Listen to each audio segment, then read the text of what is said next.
shortly. So thank you to everybody that's coming up in the space. We will be live on YouTube as well, streaming this with StreamYard. So we're going to be in two places at one time. I appreciate you guys coming in. We're sending out the actual tweets right now to the space. So we will start in just a little bit. So I appreciate you guys as always.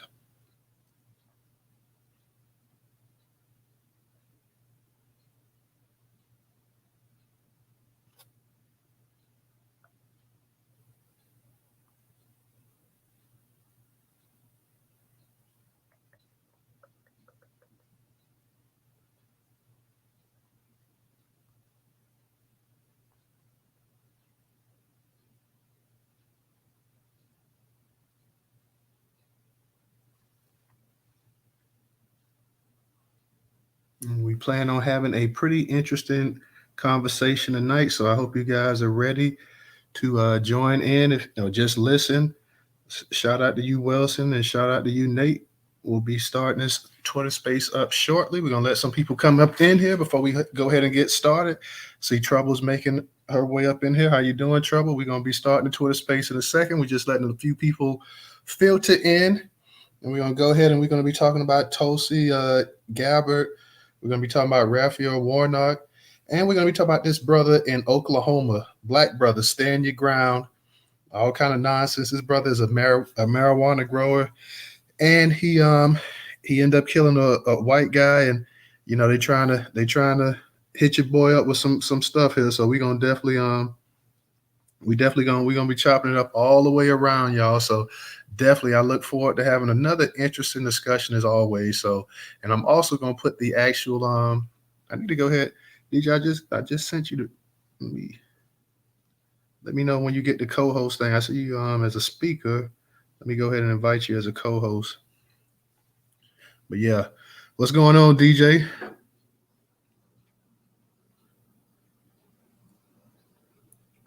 Let me know what's going on. Let me know if you can hear me, how the audio is. The audio is cool. Let me know. Let me know. Want to make sure that our audio is cool. DJ, you there? Can you hear me? No, it's not bad as that. It's Twitter, man. It's just a nasty delay in the system, man. You know what I mean? When you accept the co-host invite, it just take forever for the shit to activate, bro. You know what I'm saying? Real shit. But what's good? News title operations up. That's what's up. That's what's up, y'all. We gonna, like I told everybody, we finna have us a nice little conversation, man. This thing is crazy.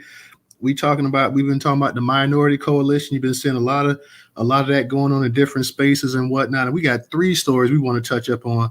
All three of them are very interesting. All three of them, like I said, you got the Tulsi Gabbard out there in Hawaii. You heard her little rant and her outburst the other day talking about the Democrats and the anti-wokeness. And we got Raphael Warnock getting hit with some stuff right here. His church, he's the principal reverend at Ebenezer Baptist Church Martin Luther King used to be at. You guys got to hear this story right here. So, like I said, we're going to touch up on a number of things and whatnot. I see everybody coming in. I'm not going to hesitate. I want to go ahead and get it done, get it up in there. So I want everybody to, those that want to speak tonight, you go ahead and speak. Those that just want to chill and sit back and relax and listen to the conversation, listen to the flow of things. You know how we do it here on News Total, the largest curator of Black news today in America. So let me go ahead and get to this Tulsi Gabbard story real quick, because she's wilding, and this comes from CNN. So I'm gonna just go ahead and touch up on this real quick. Tulsi Gabbard, who sought the 2020 Democratic nomination, says she's leaving the party. Former Congresswoman and 2020 presidential candidate Tulsi Gabbard announced on Tuesday that she is leaving the Democratic Party. For Gabbard, the announcement is a culmination of years in which she has been increasingly at odds with Democratic Party and its policies. I can no longer remain in today's Democratic Party. It's now under the complete control of elitists and warmongers driven by cowardly wokeness who divide us by racializing every issue and stoking anti-white racism, who actively work to undermine our God-given freedoms enshrined in our Constitution. Gabbard said in a video posted to social media, the announcement was made on the first episode of her new podcast, The Tulsi Gabbard Show. Interesting that she would go ahead and drop this little nugget when she was starting a podcast.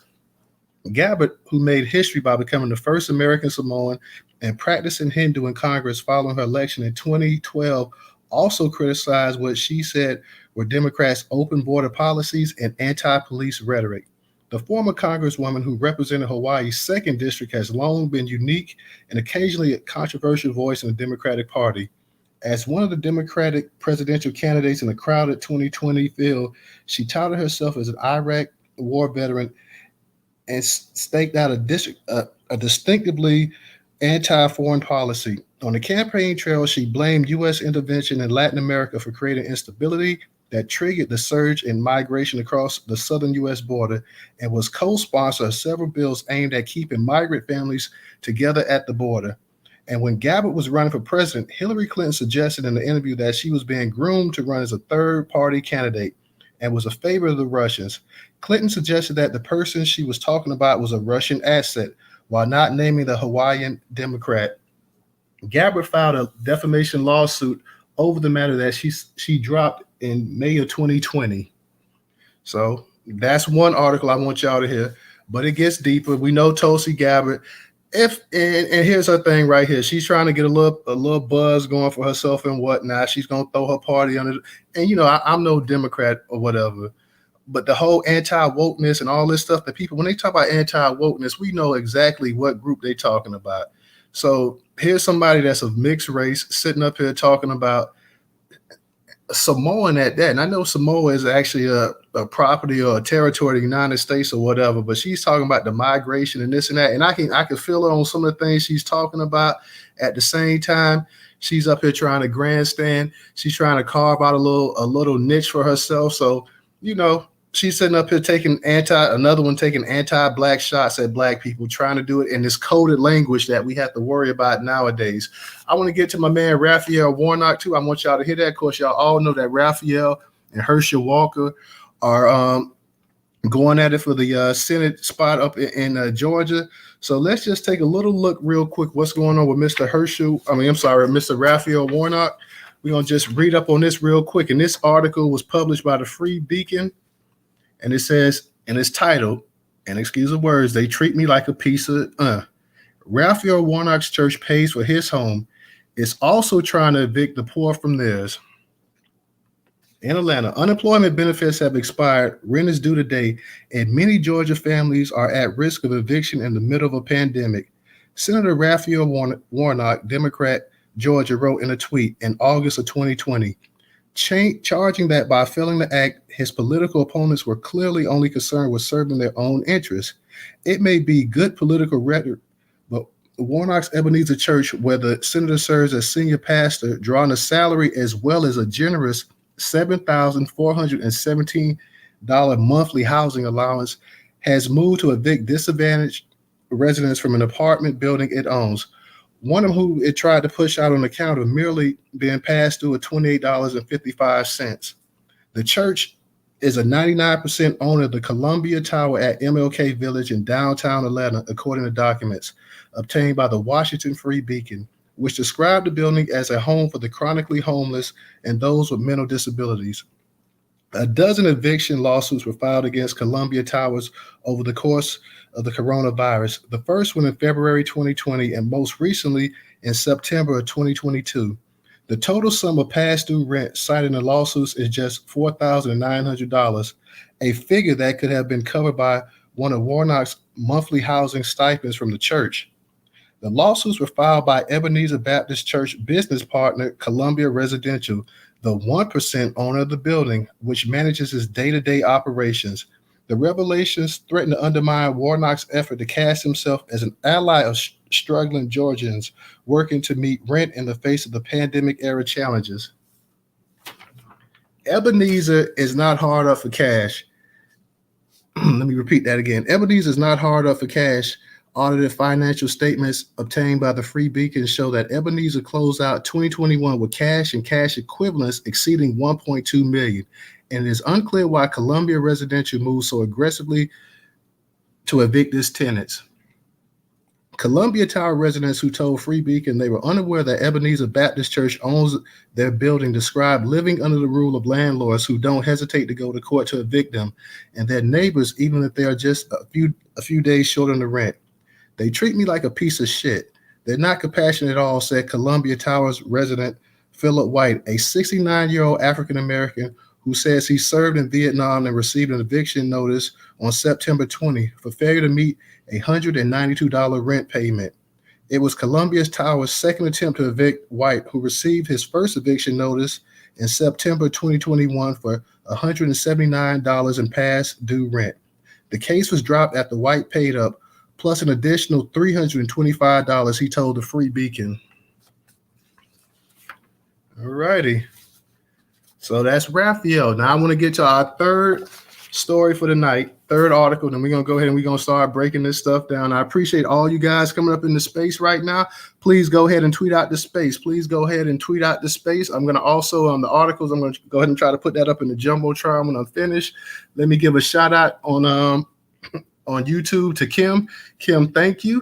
It says, hey, family, happy I got to catch one of your lives. So thank you, sister. I appreciate it. We're going to be doing more and more lives. We're live right now. We're StreamYarding it. We're on actual, if you guys get kicked out, you guys can go to, you can go to YouTube and catch the actual live stream that we're doing right now. Or you guys can, as always, catch the recording.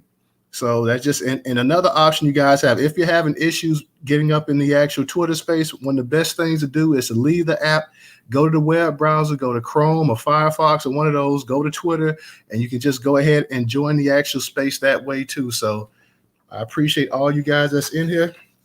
And our third article is from the MJBizDaily.com. And it's about this brother. We're going to go in depth about this. Murder trial for Oklahoma marijuana grower set for October. A jury trial for a black marijuana grower in Oklahoma accused of murdering an alleged burglar who is white is set for October, setting the stage for a potentially charged case. LaRue Bratcher, a military veteran and formerly licensed marijuana grower, will go on trial October 24th in Oklahoma County for second-degree murder, unlawful cultivation of marijuana, and 3 related charges according to court records.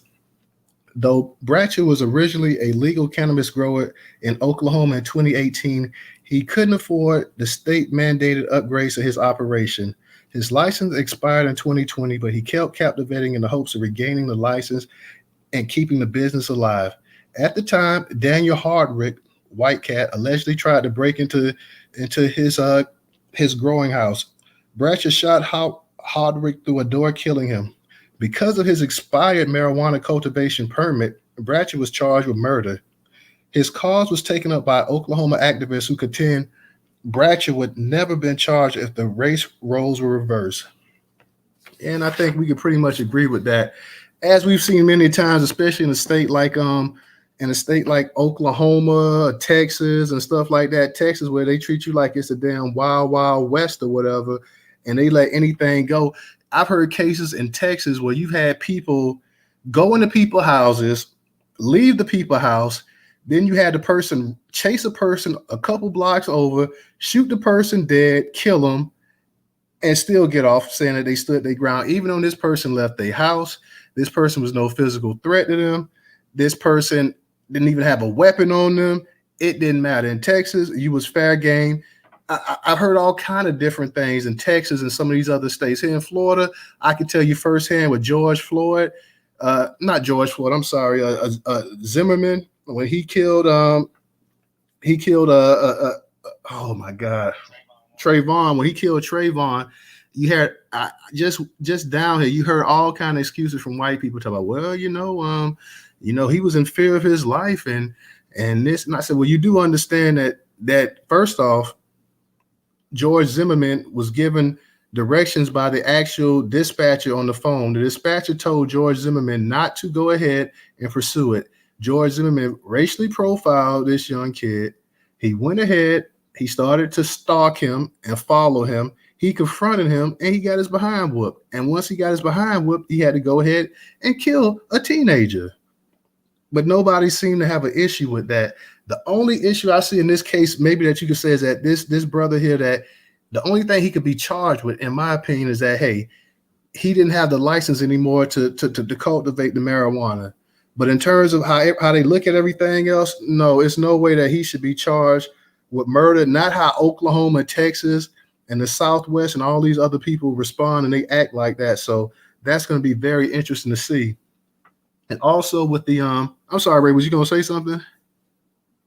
Yeah, you got it. I'm sorry, I came in a little bit late. Can you catch me up just a little bit? I heard the standing ground case, someone got killed over some weed. What happened?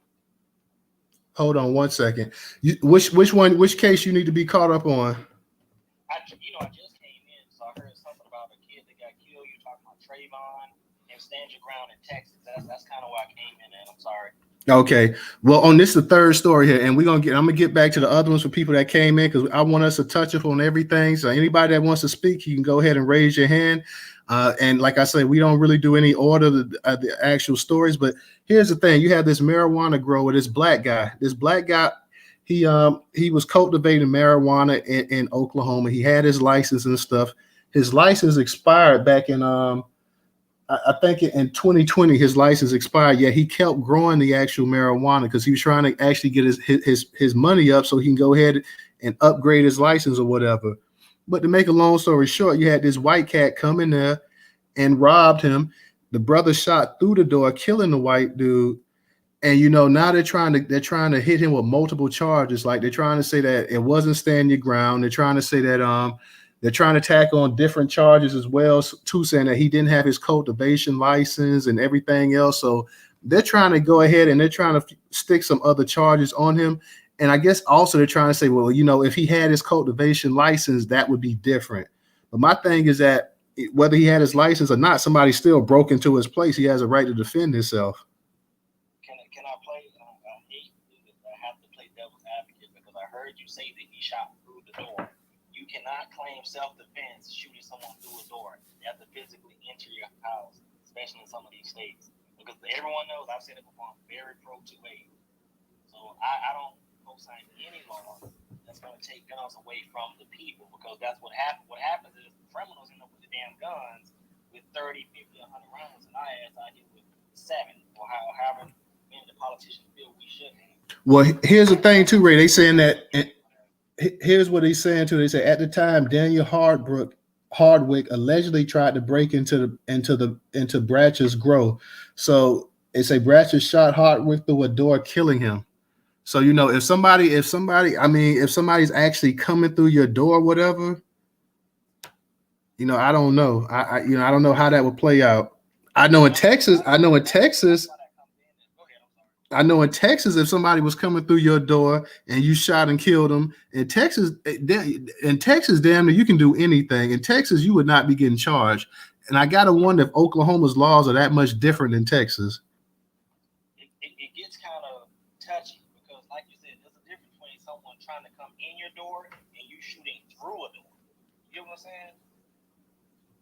It can get, especially with gun laws, they're very, very finicky. You have to be very careful about what you do at all times. But here's the thing too, though. It seems like if the brother's license was up to date, that that it almost seems like they say, well, he was justified in doing it. So my thing is that you can't sit up here and simply because somebody has a license or don't have a license, you're saying that they can't. To me, that's just a slippery slope right there. Black Pressure, I know you had your hand up, so go ahead and unmute your mic. Nah, news. I didn't. I'm just listening, man. How y'all doing? Oh, okay, my bad. I thought I saw you raise your hand or whatever, but no. And like you said, his case is being taken up by some other people and whatnot. They feel like if the roles were reversed or whatever, that this wouldn't even be going to court. So this is something that I want everybody to kind of keep an eye on as well too. No, you're absolutely right. You know how the law applies to us. We talked about yesterday how there's two different Americas. We have to do things by the T.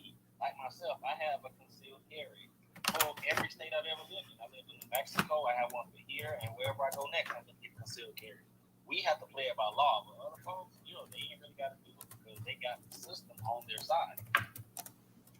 Oh, you're definitely correct on that. So, I mean, how do you feel about? Did you get a chance to hit a Raphael Warnock thing and did you hear the story about Raphael Warnock and also about the Tulsi Gabbard chick as well too?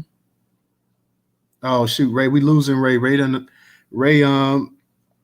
We losing Ray connection. Ray, when you get a chance, come back in here. So we'll go ahead and we'll touch back on it. I see he's requesting to come back up. So I don't know what be going on with these Twitter spaces, y'all. They just there's something. They're pain at times right here. Ray, let me go ahead and put you back as a co-host. And like I say, DJ, I know you did. DJ, what you think about this actual case right here, as well as any of the other stories that I read so far? Yeah, I can. I'm sorry. I actually had mine on mute as well too, Ray. I'm sorry. Yeah, I was like, yo, that's why I dropped out and came back in. Just basically tripping like that sometimes. Yeah, that's my bad because I actually had hit the mute button. I was talking to you, but nobody was actually listening. So my bad. But what did you say? As I was saying, yeah, they have the laws on their side, so they can get away with that type of shit. We can't. oh yeah.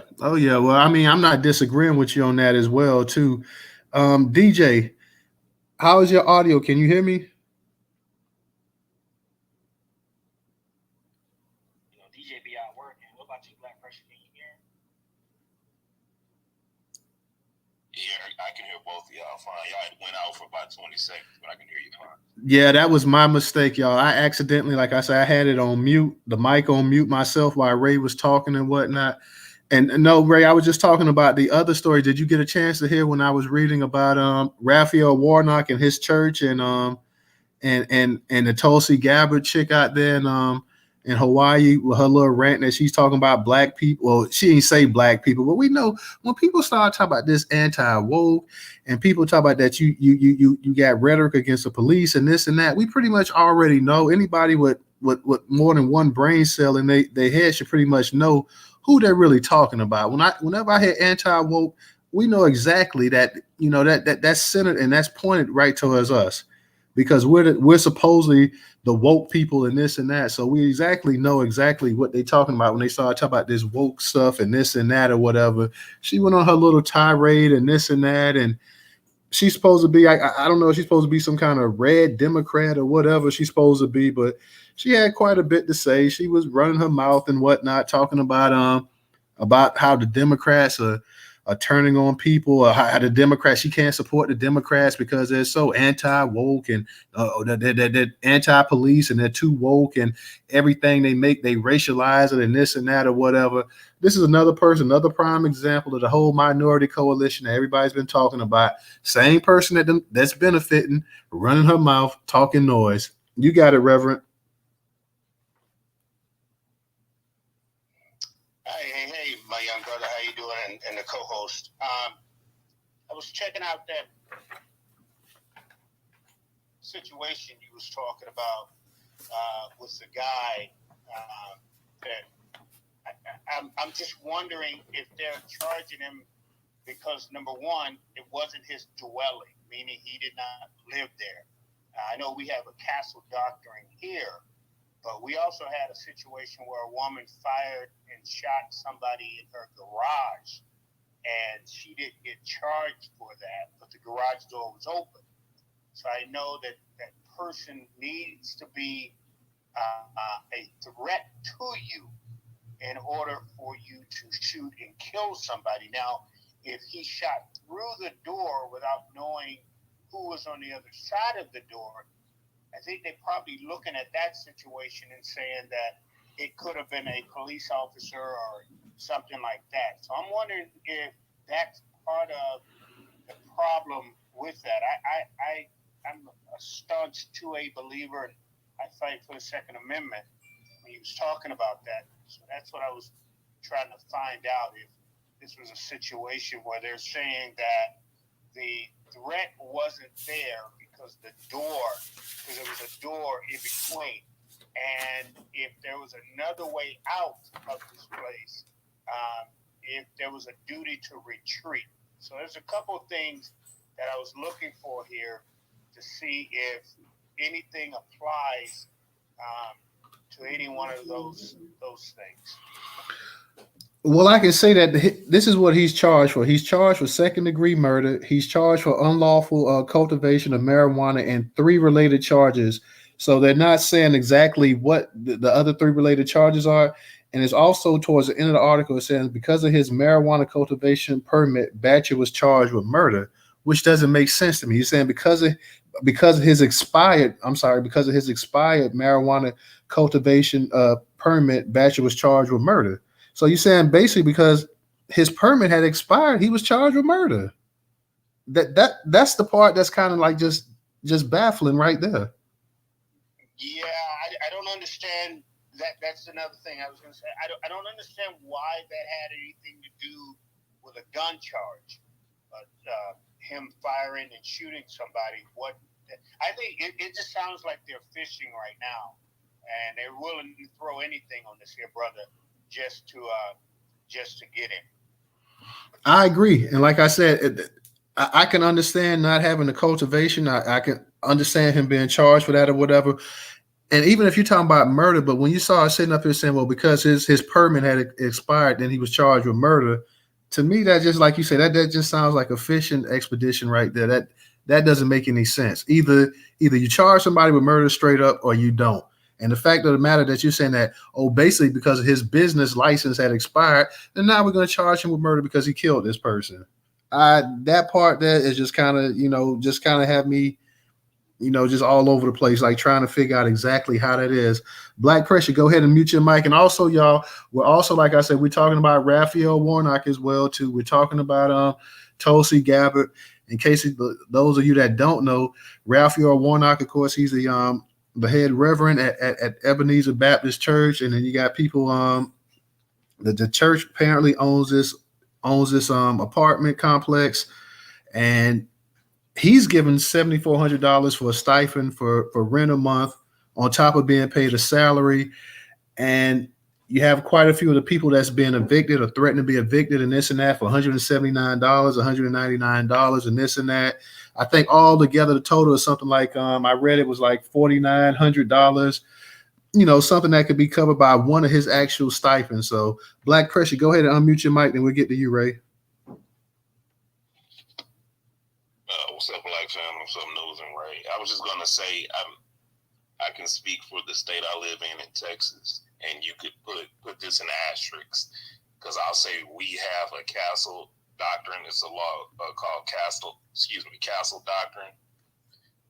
Put an asterisk by that because we are black in America, but under the castle doctrine, I know a lot of states are really restricted, but in Texas, you don't have any responsibility to flee or to wait till someone breaches your door before you can use self-defense. Like in Texas, if someone is attempting to break into your home and they're trying to breach your front door, you can waste their ass in your house and before they even come in, and you won't be charged with murder because, like I say, that under the castle doctrine law, you actually have that right. Now, I have heard of some states that are really restrictive, and they say that person has to breach your doorway before you can use deadly force, or they'll ask you, did you attempt to flee? But in Texas, under that castle doctrine, we don't have any responsibility to do that. Like I say, man, Texas is like the wild, wild west. I've heard all kind of crazy stories I've heard people chasing people, blocks away and blowing their brains out and stuff like that, and still being found not guilty. And I wonder how far off Oklahoma is from actually Texas too, because they basically like cousins or whatever. So that would be interesting to actually find out the actual law and how this thing is going to actually go about as well too. Ray, go ahead and unmute your mic. If someone is chasing someone down and they kill them, that is absolutely murder, because at that point you are not in fear for your life if you're chasing. Obviously, I'm very pro-way, but at some point, yes, we have to have common sense about certain things. I just want to land on that, man. So I don't want people to think I'm just some crazy person that just wants to have a million guns. That's not me. You have to have common sense. These laws, they need to be cleaned up, like Black Pressure says, because like you said, certain states, the person can be knocking on your door and you blow them, you blow that person right in their face with a gun. That person could be a neighbor coming to talk to you, a Girl Scout, whatever. You could be just gun crazy. So obviously, if you're going to do that, you want to make sure someone's actively trying to take your life. And I land there. I agree with you. Go ahead. Real quick news. Looks like Ray said, and same thing in Texas. If you pursue someone that's fleeing and you kill them, you going to jail for murder. Especially if you're black, probably going to get the death penalty. Black. In Texas, they give it out like fries at McDonald's. Black pressure, though, I have read stories, no lie, where I've read people in Texas doing that and stuff like that, and actually chasing somebody down and killing them, and not going to jail. Oh yeah, I'm not disputing. I'm not contending with anything you say. I believe you 100%. But I'm saying me or you or any of the black family in here, we try that. It's capital punishment. That's just what it is. Oh yeah, but if I know anything about the type of stories, I'll be the first one to say this is wrong. I'll be the first one retweeting it, trying to get exposure, because that shit should not be. That stuff should not be happening. But real quick, bro, I'm talking about Warnock. So I found out that Warnock's campaign pays for his child support, the church pays for his housing, and taxpayers are funding his salary. So he's very disconnected from all the pressure that people in Georgia. Like I said, I was born in Georgia on a fairly basis. Because I heard this man evicted someone over $28.55 on cent. Like, how petty can you be? $28.55. But you want to be for the people. No, you can't be for the people and screwing the people over at the same time. What's up, Professor? yeah, man, that's why I wanted to touch on all three of these topics. And when I saw the thing with Raphael Warnock, they paying this. What kind of house is my man living in? Like, they talking about his stipend for his house, his rent is $7,400 a month. Man, do you know how much? I mean, he's got to be staying in a $500,000 home or something like that. Damn near. Like, I mean, that's a lot of money. And then my man also, let's not forget, my man is a U.S. senator, so it's not like he's hurting for any money right here either.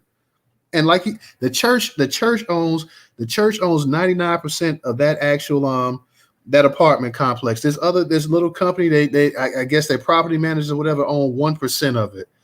Not only that, but the total amount of money that was still owed was $4,900. Like I say, you can give almost half of his stipend away and like, hey, we got that. The people that stay in there, they're supposed to have, some of them supposed to have mental issues and everything else. You got a brother that was in Vietnam. You got a veteran right here, almost 70 years old. You got elders, you got senior citizens and whatnot. And this is the way that we're going to go about doing things here. Come on, man. You talk about championing the little people and whatnot.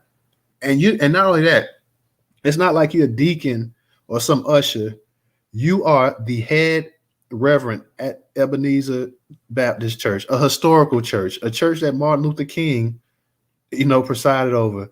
So, man, I was going to say that. I'm about to say Ebenezer sounded very familiar. That was Reverend King's church. Yeah, you talking about a legendary church that has had legendary pastors there. So, man, come on, you got to go ahead and you got to do a little bit better than that. Go ahead, Black Pressure. Okay, News, you know I'm gonna be the villain.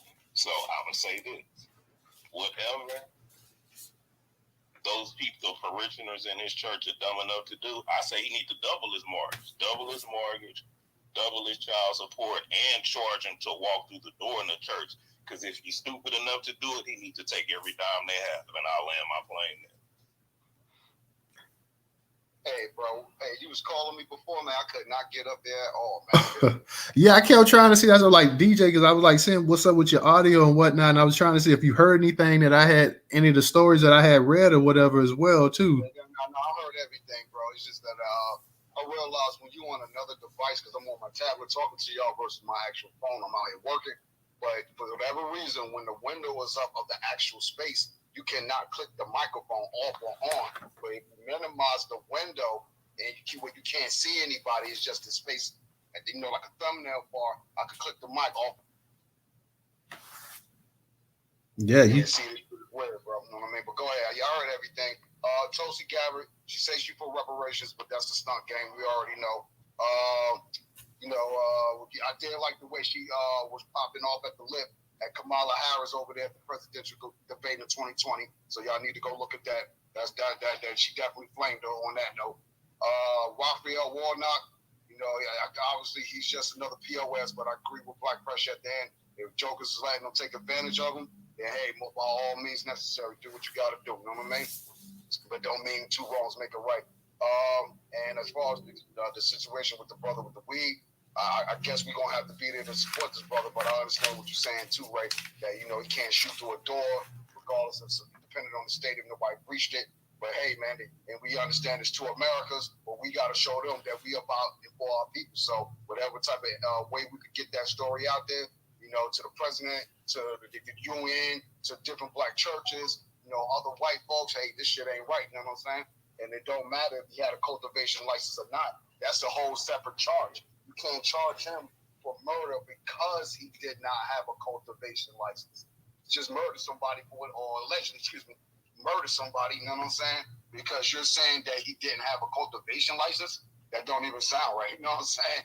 Or even if, and it's not like the article I heard anybody else say different that, he shot this person because he broke into the register. See, everybody's saying that he, shot this person because this intruder did not have, he shot this intruder and he's being charged for murder because he did not have a cultivation license or his license was expired. That's a whole separate charge, man. So I don't know, you know what I mean? And he might be facing both charges, where it's like, whatever the charge is for selling whatever X amount of weed or growing weed, and then obviously he's facing this capital murder charge or whatever the case be too. So he's facing the wall all front. So we got to back him up, man, at the end of the day, man.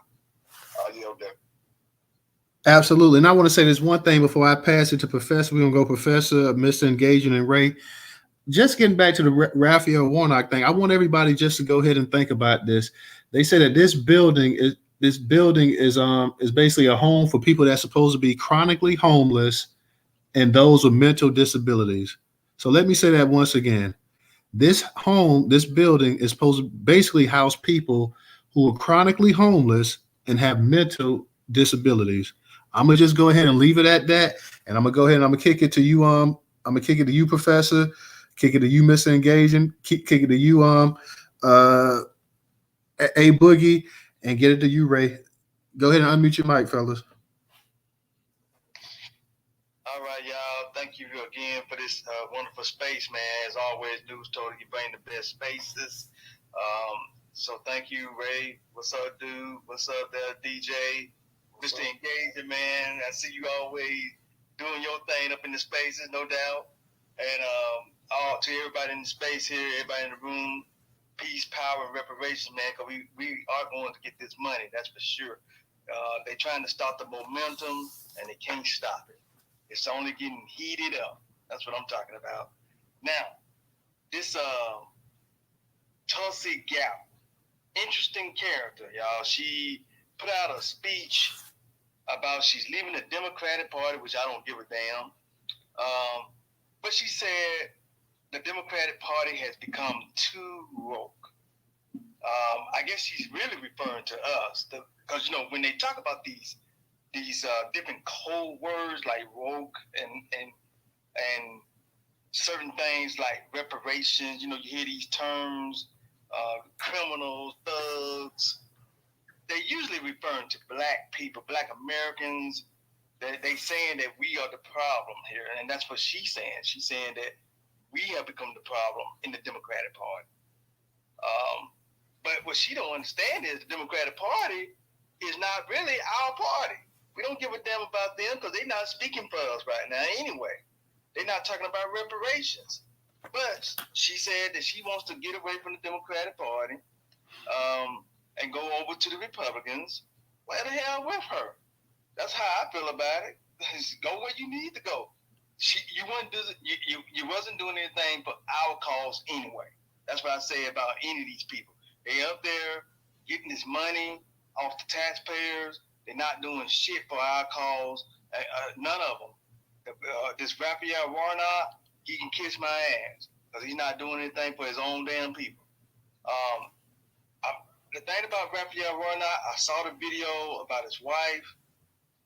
Then we got this situation with Herschel, and of course this woman that's been talking about the baby that she had to abort, that he wanted to abort or he paid to have aborted. I hate to say it, Georgia is in trouble. They are in trouble, man. They don't have anybody to choose. Who do you choose? What you can really do is what's that game we used to play where you just pick a straw? Well, yeah, you pick a straw and you see who get the longest one. Well, shit, that's about what you can do here. Because, hell, which one of these jokers can you put up there? Which one? Hell, that Warnock, he ain't shit. And then the guy, Herschel Walker, who was one of the greatest running backs of all time. Of course, my boy Bo Jackson, he might argue with that, but he a coon too. See, that's the problem. We got coons that come from Georgia and from Auburn. See, that's what I'm talking about. We have no black leaders out here, man. I mean, all these jokers out here cooning, and I hate that for our people, man. And I don't know. I can't speak for what Malcolm X is thinking right now, because brother Malcolm is going on. But man, I know Malcolm. I just feel like Malcolm and Dr. Martin Luther King Jr. right now are just like, damn, man, these people down here are in a mess. They don't have anybody they can choose from down there. They don't have anybody that can step up. There's no steppers up in that motherfucker. What's up with this shit? Brother Malcolm, man, this brother died a horrible death, man. He loved his people, and look what we doing out here. I mean, we got these leaders that's selling out like crazy. And Malcolm was against that shit. Dr. Martin Luther King was against that shit. So what do we have out here, man? We got motherfuckers that are punking out. Now, people talk about being scared to die for the cause. But do y'all realize that these damn caucasoids are not scared to die for their cause? They are willing to do whatever to save white supremacy. So it's like our people are not willing to stop what's hurting us. See, we scared. We are scared to put ourselves on the line to stop what's going on in this country, the country that our ancestors built. Now, why is that? Brother Malcolm died for shit. Okay? Dr. Martin Luther King died for shit. And then, let's don't forget about Medgar Evers. Let's don't forget about Frederick Douglass. Okay? Let's don't forget about Rosa Parks. Okay? All the black leaders. Okay? These people have died for the cause. And our leaders that's supposed to be our leaders, that are out here, especially leaders like the ones in the Black Caucus, cooning, selling us out. It makes me angry every time I think about it. It makes me angry every time I think about these coons that keep throwing out here that they want us to vote for, like this Warnock, that no good ass Herschel Walker, that trader over there in California, Miss Bass, K Bass, all of them, man. These folks are selling us out like crazy. Don't want to talk about our issues, but they all go and talk about the Latino issues. This is the shit that gets me. They go talk to the Browns. They go talk to these brown motherfuckers who are illegals. Okay? They go talk to these folks. Hey, Professor, add Ross Cooper Rocker, Mayor North, and add Wes Moore, the joker that's running for, I think, Senator Maryland or Congressman of Maryland. But somebody get Miss Grape Ada up here to talk about it. I don't know. But Governor of Maryland. Yeah, Wes Moore's running for governor of Maryland, and he sure is a straight coon. And y'all, let me tell y'all about him. Wes Moore, y'all. Y'all do know he is usually on MSNBC on Joe Scarborough. If you ever watched that show on MSNBC, he used to be on there quite a bit. I don't think he's on that now because he's been doing all this campaign. But this joker is a straight coon. I hope Maryland, or I should say our people in Maryland, can stop him. But I just don't know if we can. He's got so much momentum there. Anyway, y'all, I yield my plane there. Thank you. Definitely, Professor. I love to hear you go in and whatnot. I know you and Original has he just absolutely detests Warnock and Walker. So I know you're not fall for that either. So I always appreciate to hear your thoughts and your views and whatnot. Let me also give a shout out to my man, Brother Moku. Thank you, brother, for your contribution on Cash App. It is greatly appreciated. It is greatly appreciated. You guys make sure I'm going to put in the Jumbotron as well too. The actual YouTube channel and also the actual link to the newsletter where you guys can sign up to our newsletter, free newsletter. We definitely need your support. We definitely need your help to help us grow. We definitely need to get this YouTube channel bigger and whatnot too. Trying to get to 1,000 subscribers on YouTube. So go ahead and help us. Let people know if you subscribe. Tell them to go ahead and subscribe to to the News Total YouTube channel as well too, and also you can support us on Cash App. That is $News Total. That is $News Total. Let me go ahead and get to Mr. Engaging. Mr. Engaging, you're next. Go ahead and unmute your mic, brother. Damn, man, this brother really evicting the poor? He's evicting people that has mental health issues? And he's so unlike Martin Luther King Jr., Dr. Martin Luther King Jr. Like, my thing is I don't understand. I know they got a couple of them congregation members that were around that time frame. Like, why did they pull this brother out with a crowbar out of that position? That's insane. Like, and hurtful, because like we people don't know that like these homeless these places that the shelters and stuff, they're filled with other people that's not us, you know, and we don't have access to those resources and stuff. And he's supposed to be that beacon of light, you know, in these churches. Like, this is the reason why I don't F with him like that. Real talk. Like, sorry to get all angry about it, because like I went to a church and they wanted to build a restoration city, right? Which was cool. I thought the concept was dope. We black people do need their own city. Black people do need a place of refuge, you know, and to heal the wound and stuff of that nature. But he was supposed to build that and protect our people. Evicting our people is not protecting our people. Why is he in that church? Is the only question I want to ask him about. Why is he in that church? He doesn't exhibit anything of what Dr. Martin Luther King stood for. I'm gonna be honest, brother. I have to kind of, blame the congregation as well too. And I know he's the senior reverend or pastor or whatever, but the congregation themselves supposed to be like, well, hey, we can't do this. Like, y'all brought in at $1 million. So it's not like you have a shortage of money. And like I said, the total amount of money that was owed by the people was $4,900. You're giving my man here over $7,000 a month for a stipend to live, on top of every other thing and whatnot too, like Ray mentioned. So the actual people in the church supposed to be like, we can't do this. We have that money, we have this and that. We have people that's veterans that serve this country. We have people with mental illness. We have people that's homeless and everything else. We just can't do this. This is not right. This is not fair. This is not how this church was. Dr. King would be rolling in his grave if he heard something like this here. You know how this would break his heart?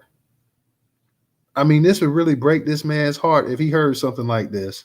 If Dr. King was alive, to hit an Ebenezer Baptist Church, and if I'm mistaken, somebody correct me, but did his father also not had Ebenezer Baptist Church at one time too? So, like I said, you're talking about a historical place here. Okay. Wait, can I say one more thing? Go ahead. White supremacy has a sick, cool joke, and I really think that Raphael Warnock exhibits those type of traits of that. That's a sick, cool joke that they played on Dr. Martin Luther King and his legacy. And I advise people to uproot those type of evils in their community, because it only hurts at our spirit and it kills our morale as a group of people. And I'm gonna leave it like that. Appreciate you, brother. And I'm gonna say this part right here. I'm not putting the blame on white supremacy for that right there. Them Negroes up in that church, they need to say something. They need to do something. This should have never even hit the national news. This should have never left that church whatsoever. This shouldn't have left the damn deacon meeting or the deaconesses or the ushers, anybody else. When this came out and they said, okay, well, so-and-so owes X amount of dollars. Let's go ahead and take care of this. Okay, because it's not like we're hurting. Let's go ahead and take care of this. We don't want this getting out. Let's go ahead and take care of our people that take care of us, that give the little bit of money they have. I'm sure they pay their 10% tithe and all this and that. So this kind of stuff right here, it's a point in time to go ahead and put it on white supremacy. This here is just black neglect right here. Black people need to go ahead and say, we can't do this. They should have called Raphael Warnock to me, like a reverend pastor. We can't do this. We got to go ahead and we got to take care of our people here. This is the only place that some of them have to live at. I'll be damned if we're going to let them live on the streets. we're here for our people. We're gonna go ahead and we're gonna handle this. Let me go ahead and Hey, get news. go What ahead. I think the brother, what I think the brother was trying to say was, is the fact that you have Martin Luther King's church, which means a lot to us, and then they put Reverend Warnock, who's a certified coon, in that spot. It kind of takes away from it. You know what I'm saying? I think that's what I got from what that brother was trying to say. Facts. No. I get what I get what. Getting that. No, I get what he's saying. I understand exactly what he's saying. But I'm saying that our people too, if you go to that church, you have to have a sentimental attachment to the King name. Okay. A lot of times, let's be for real, a reverend comes in there, it's the actual church that go ahead and they bring the reverend in there, the pastor in there, whoever. So what I'm saying is black people, and I'm saying, and I don't, I'm not discounting what the brother said. I'm saying that the black people, you probably have generational families there. You probably that church probably you got 4-5 generations of family members that attended that church. What I'm saying as a community, as a race, as a group, as a church, that they should have went and straightened Warnock out. If any problem, like listen, Raphael, we short a little bit this month. Instead of giving you that 7,400 or whatever we giving you for your stipend, we're gonna go ahead and we're gonna give you like $3,000. Our people ain't paid. We're gonna go ahead and we're gonna take care of that, and then we'll get you back straight the next month. And that's Avenue. Then turn right on. oh Lord. Hey DJ, I think you might want to My bad. let me go ahead and Mr. Engaging. I agree with you saying, brother. I definitely agree with you saying. I'm just saying our people too. I mean, come on, man, y'all. It's time for our people to come in and just stand up sometimes and grow a set on them as well too. Like, hey, this can't go down like this. We can't do this, bro. We can't do this. We can't stand for this. This is not getting past this door right here. Go ahead and let Mr. Johnson know that his rent is covered for the month. We got you, bro. You straight. You good. You don't have to worry about this right here. Let Miss Smith know that, yeah, we got her as well, too. You guys, if you can, go ahead and make sure you get those payments on time or whatever. But I'll be damned. We're not evicting anybody. Hey, how in the hell you going to own 99% of the damn church? And some little company owns 1%, and they sitting up here and they giving the orders and they telling you how it's going to be. No, it's going to be how the 99% of us, the majority owners, say it's going to be. They're good. We're going to go ahead and we're going to take care of it. So, no, absolutely not. Let me go ahead and get to the sister, Queen B. Queen B. Go ahead and unmute your mic, sister. Hey, News Toter. Hey, everybody. DJ, Ray, everybody in the room. Good conversation tonight. There's a couple of things I want to touch on. I'm not a fan of Raphael Warnock at all. But I think one of the things that I usually get suspicious about when these stories about any of political candidates come out and when the timing in which they come out, I always get suspect about, how factual and how truthful they are. Because, politics is a dirty sport, and these folk aren't beyond forging documents and leaking, or I shouldn't say leaking, but, making up stories. So I'm not at all defending him, but I'm just saying that I just always look at the timing and why now when something like this come out and whatever. So, but then I would say that if this is a true story, my disappointment does come with Raphael Warnock's position, with him being a pastor, the positions that he's taken, I don't agree with. As a Christian, I don't agree with. But I think the other thing that bothers me, in the spirit and the legacy of Dr. King Jr. is his children. I've kind of watched that, some of the things they've aligned themselves with the Democrat Party and they see, they seem to be in alignment and agreement with a lot of the things that the Democrat Party is doing.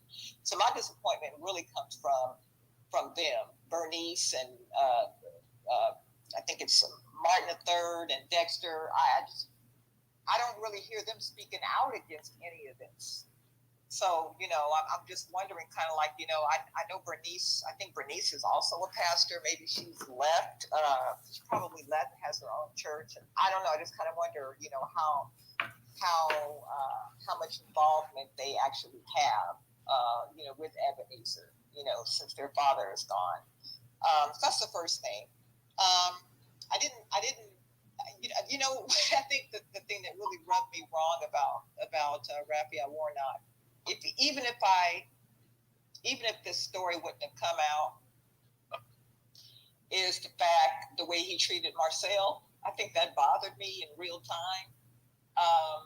His whole attitude, avoiding him.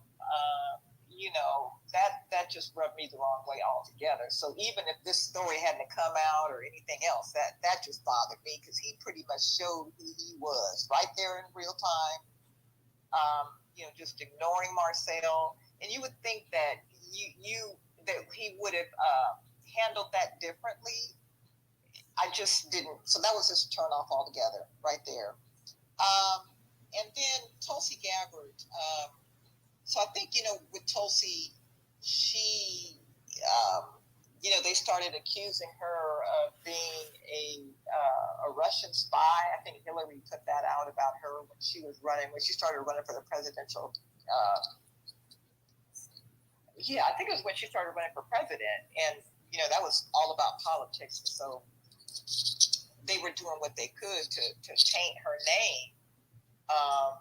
Quite frankly, I think it's because she was probably more moderate as opposed to being, where they are. But I really believe what Tulsi Gabbard is trying to do is get a job on Fox News. I mean, ever since she lost the presidency, she's been going on Fox News. She's been taking these positions that seem to be more right-leaning. I didn't hear her say she was joining the Republican Party. I think I heard her, from what I heard, she hasn't, pretty much given an allegiance anywhere. So, which to me says she's saying she's an independent. I think she has this podcast as a way for them to, as a rehearsal to see how well she's going to do on the podcast.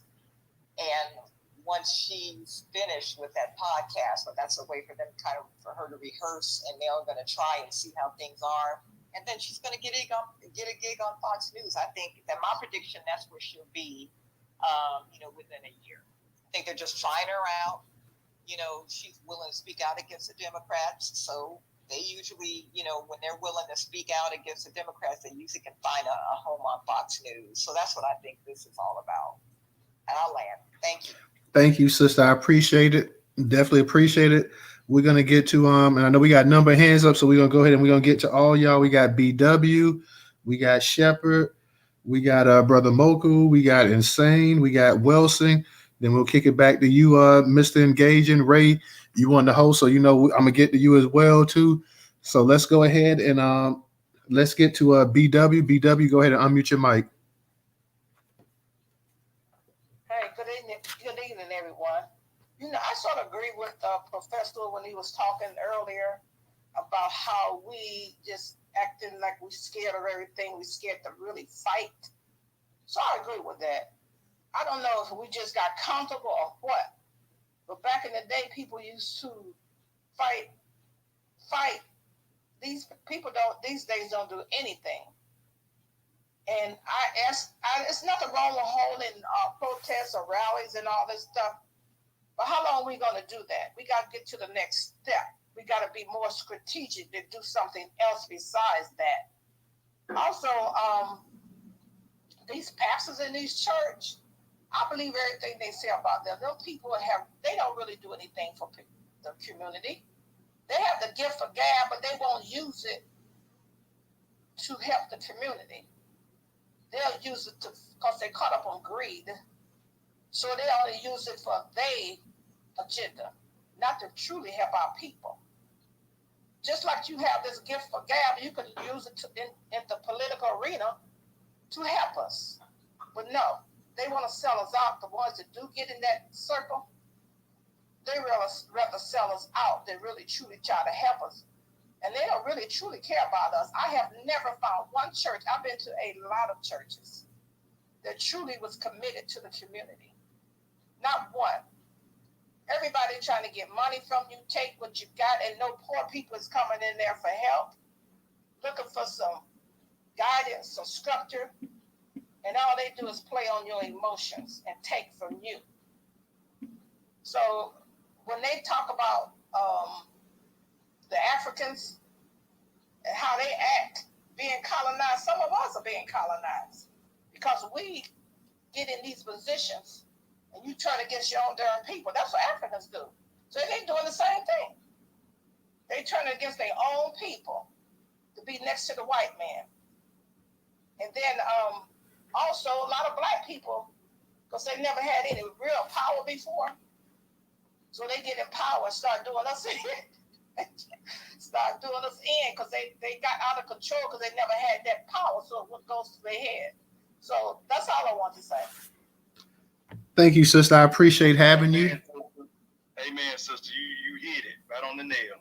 Definitely appreciate that. Shepherd, what's going on, Shepherd? Go ahead and unmute your mic. You next. Peace. What's good, family? How y'all? What's up now? I say, hey, how's everybody? Y'all can't come up with the mic. Hello, What's up, Shepherd? How you doing, bro? Damn, yo. The fuck? Every time I come in this room, man, I greet the family. Hey, family, how y'all doing? Y'all be all stingy and shit. What you got to say, bro?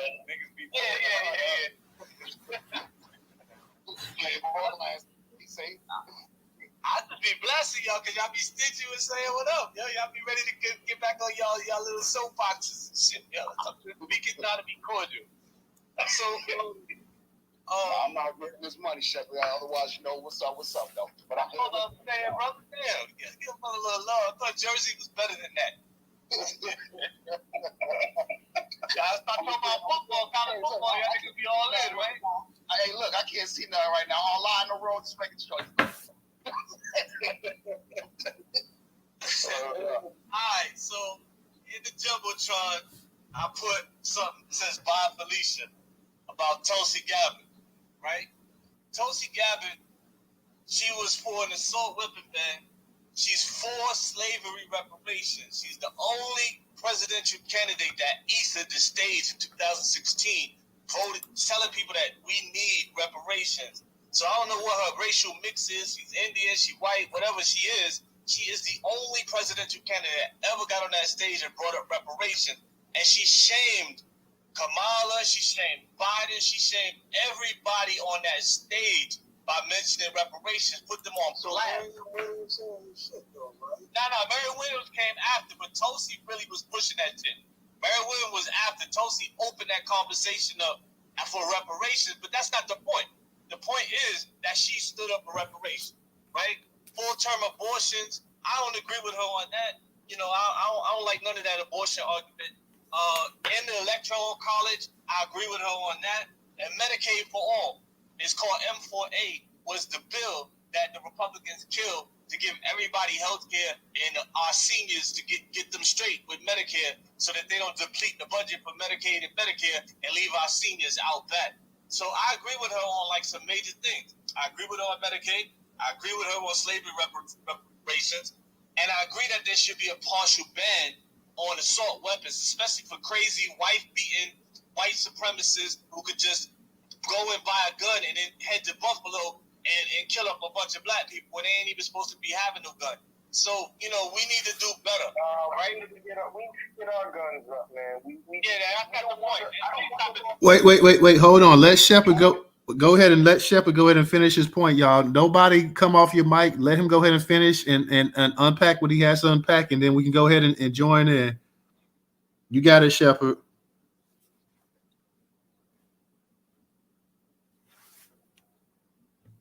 You got it, Shepherd.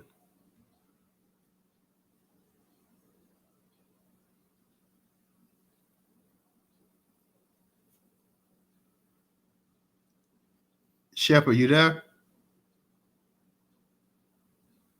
Yeah. Okay. So that's my take on Tulsi Gabbard. She needs to be a Republican like she is. She don't need to pretend to be a Democrat. She's not a Democrat. She's actually the type of blue dog independent that Democrats and reparationists need in their camp to get shit done. You need 10 more. If she's not elected, but you need 10 more mixed white motherfuckers who's down reparations to start advancing the shit with us. We can't do this shit by ourselves. I don't give a fuck if I don't like all her issues, if I'm a one-issue voter, and that's reparations, right? Most of y'all claim to be in a reparations movement. If that's your top issue, you got to piece together a coalition that agrees with you on that one issue so we can push that one issue. We can't move the ball without no help. So the fact that the reparation, you can tear apart on 1,000 things, but if you are a true reparationist and you in a reparations movement, that's the golden ticket right there. I need 10 more Tulsis to push this shit from the other side and put some heat on the other side. All right, but leave her alone. The next thing was Raphael Warnock. I never heard of this Raphael Warnock. I'll be honest with you, man. I don't know what he did before he got on the national stage. I've been to Georgia a lot of times. I spent time in Georgia, but he's not a real factor in politics in Georgia. He was just in the right place at the right time. He come from a historic, church background. Calvin Butts, Adam Clayton Powell, Dr. King, these type of people who are in these positions in these big democratic churches have a lot of power. Now, I agree with some of y'all and I disagree with some of y'all. I agree with some of y'all that churches in general got to do better. Churches got to do better as far as their community. The churches, something that we're not understanding about the damn church power structure is just more than just one thing going on. You got Martin Luther King was an alpha. Adam Clayton Powell was an alpha. I'm sure Reverend Warnock is some type of divine nine fraternity that I don't know that much about him to be that sure, right? Adam Clayton Powell, all these people got a second divine nine connection and got a Masonic connection and an AME connection. So there's other shit going on that's above the shit that y'all talking about. Like there are rites and rituals that you can't even get to be a politician if you ain't a divine nine. You can't even get to be in that church position if you're not a Mason and you ain't take these other oaths. So there's the church as we see it on the surface. Then there's the actual politics and the energy of where the church is going towards. So I don't agree with how churches operate and the rituals that they got to take, how they turn it back on the community. With that being said, I'm not going to tear him up because this story came out 2 weeks before the election, and he's out on the road. He is in the community right now doing his election shit, whether you like him or not. He's not the fucking landlord of no housing. He's not even the boss of the church. He got brought in, like news told us, said he was hired. He is an employee of that church. That church has had 5 major big pastors since MLK, passed, and they all are hired by that church. That church owns that building and that company, and these 6 people that got evicted in the scope of all of the work that church does is really a small thing. But it don't have shit to do with Raphael Warnock at all. Him being a pastor of the church does not mean he's the pastor of the development company that owned. He doesn't handle the business side of that. He is a paid employee that goes up to that church and says what the fuck they want him to say. The minute he says something different than what that church wants him to say, he is out of there. And anybody else is out of there. And that's how these big black churches work. You do what they say, you do the them bidding, and that's just that. You don't have a fucking choice if you want to keep that job, just like the politicians. So moving on to the last topic of the room, stand your ground. Stand your ground is not for black people. Stand your ground is not for black people. The NRA only stands with black people when we shoot somebody else that's black. If you stand your ground and you kill someone white, you are fucked. So I'm a big 2A advocate. I own a lot of legal guns and stockpile ammunition, just like the crackers do. All that shit is in my DNA. I understand how these laws will fuck with you. I'm gonna tell you, my kid was Air Force vet. My kid driving through Jersey with a legal gun. No, he got no record. He pulled over with some other shit, and they illegally searched his car, and he found his pistol. It took $35,000 to clear him in Jersey for that gun, because you can't go through Jersey with no type of guns. So if you black, even if you're a legal 2A holder, they got all type of tricks and ways to get at you.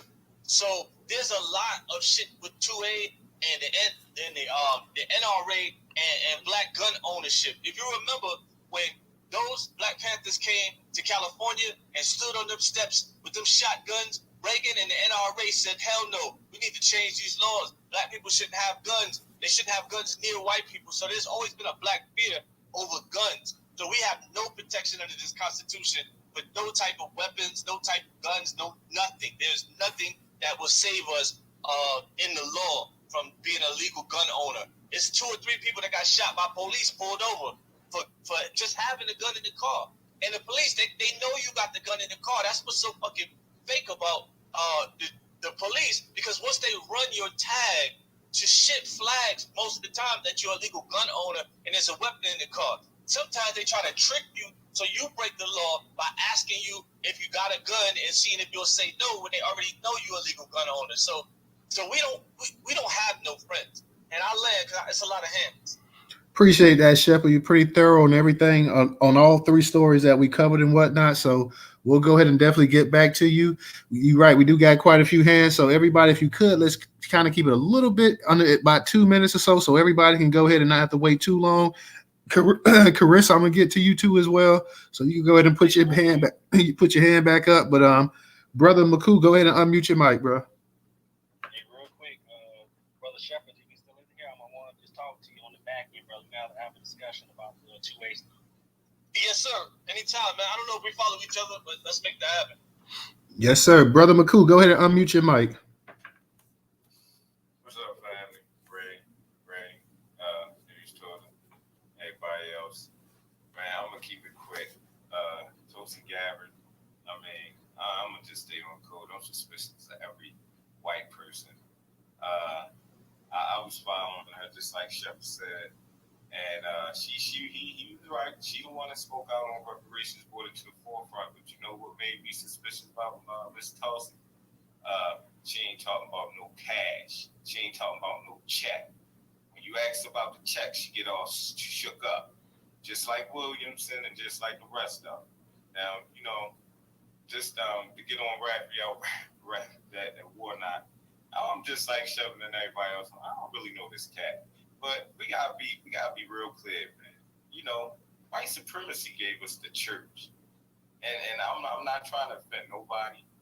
Anybody that know me, I'm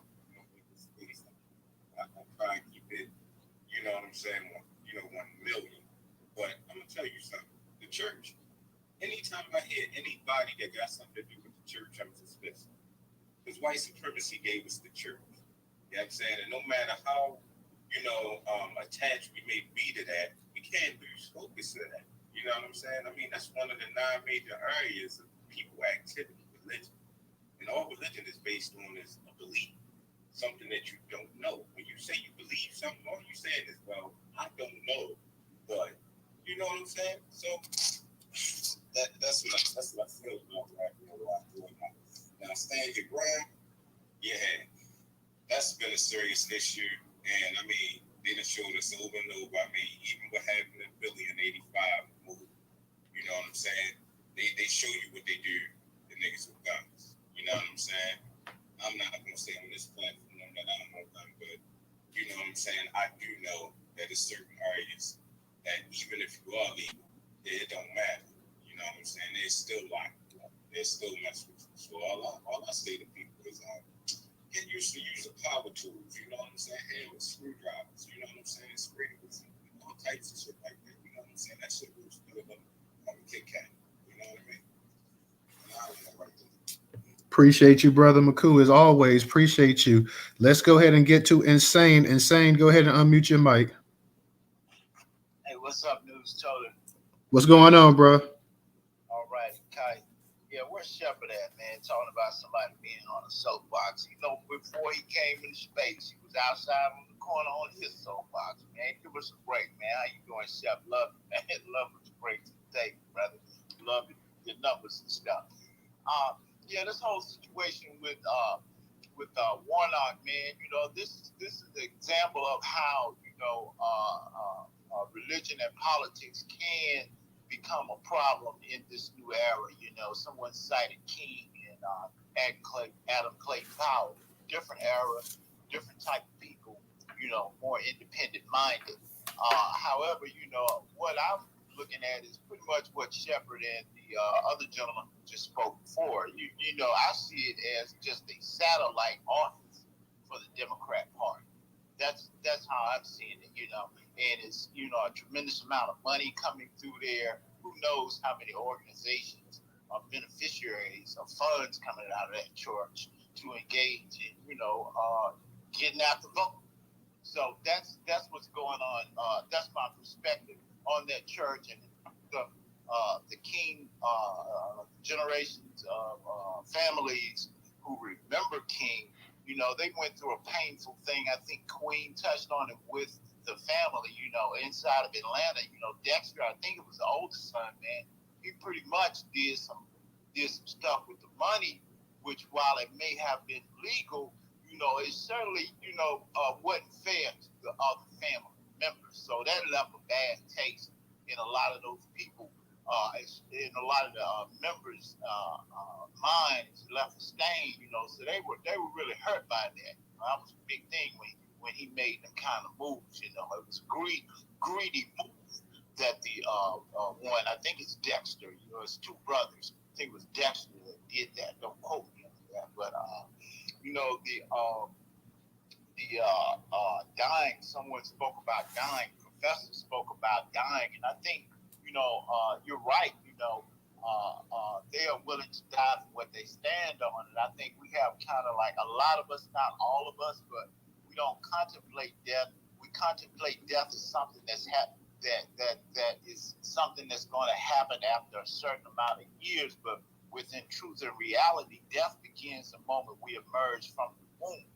And anything we get, beyond that is a blessing. I think that's where I'm at with death, and I'm thankful for each day I get. However, I think a lot of us have this long range view of guaranteed to get old if we live a certain way and don't do this, and don't do that. No, that's not true, because, there are many children who are innocent who never get a gasp, who never get a chance to inhale. So again, we start dying when we emerge from the womb, and I think that might be a concept that is worth contemplating in terms of how we take a stance on things, to be firm and resolute.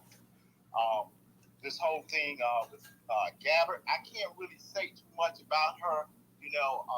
She does sometimes seem appealing. I haven't really followed her swift like that. I've heard some people in the new black media simply write her off as an undercover racist. So, I really haven't followed her. However, to be Shepard and the other gentleman really talk about what she took a stance on, the only thing I would have an exception with would be the abortion issue. So that would be my take on her. She probably warrants watching and paying attention to. But again, I've heard some prominent speakers in black media simply write off being a closet racist.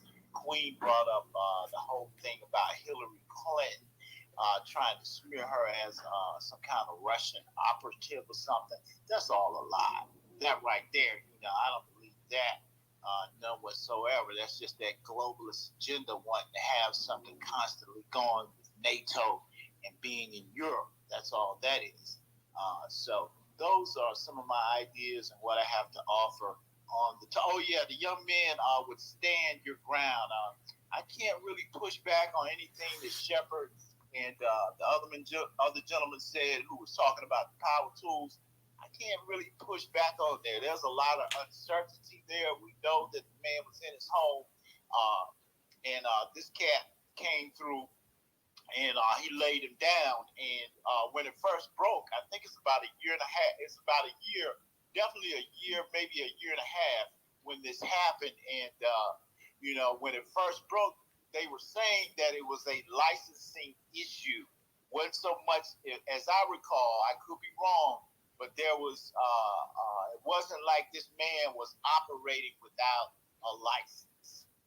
Maybe he didn't check a box. It's a technical issue, is what I'm trying to express. If I'm correct, maybe someone else can really highlight what the issue is with it. But, he was not operating without a license, and this person committed a burglary and he laid him down. That's what happened there. So normally, yeah, we all know individual, woman, man should be able to defend their household, especially when someone is coming in the house. Now, it gets tricky in some states if you shoot someone if they're running away from the house.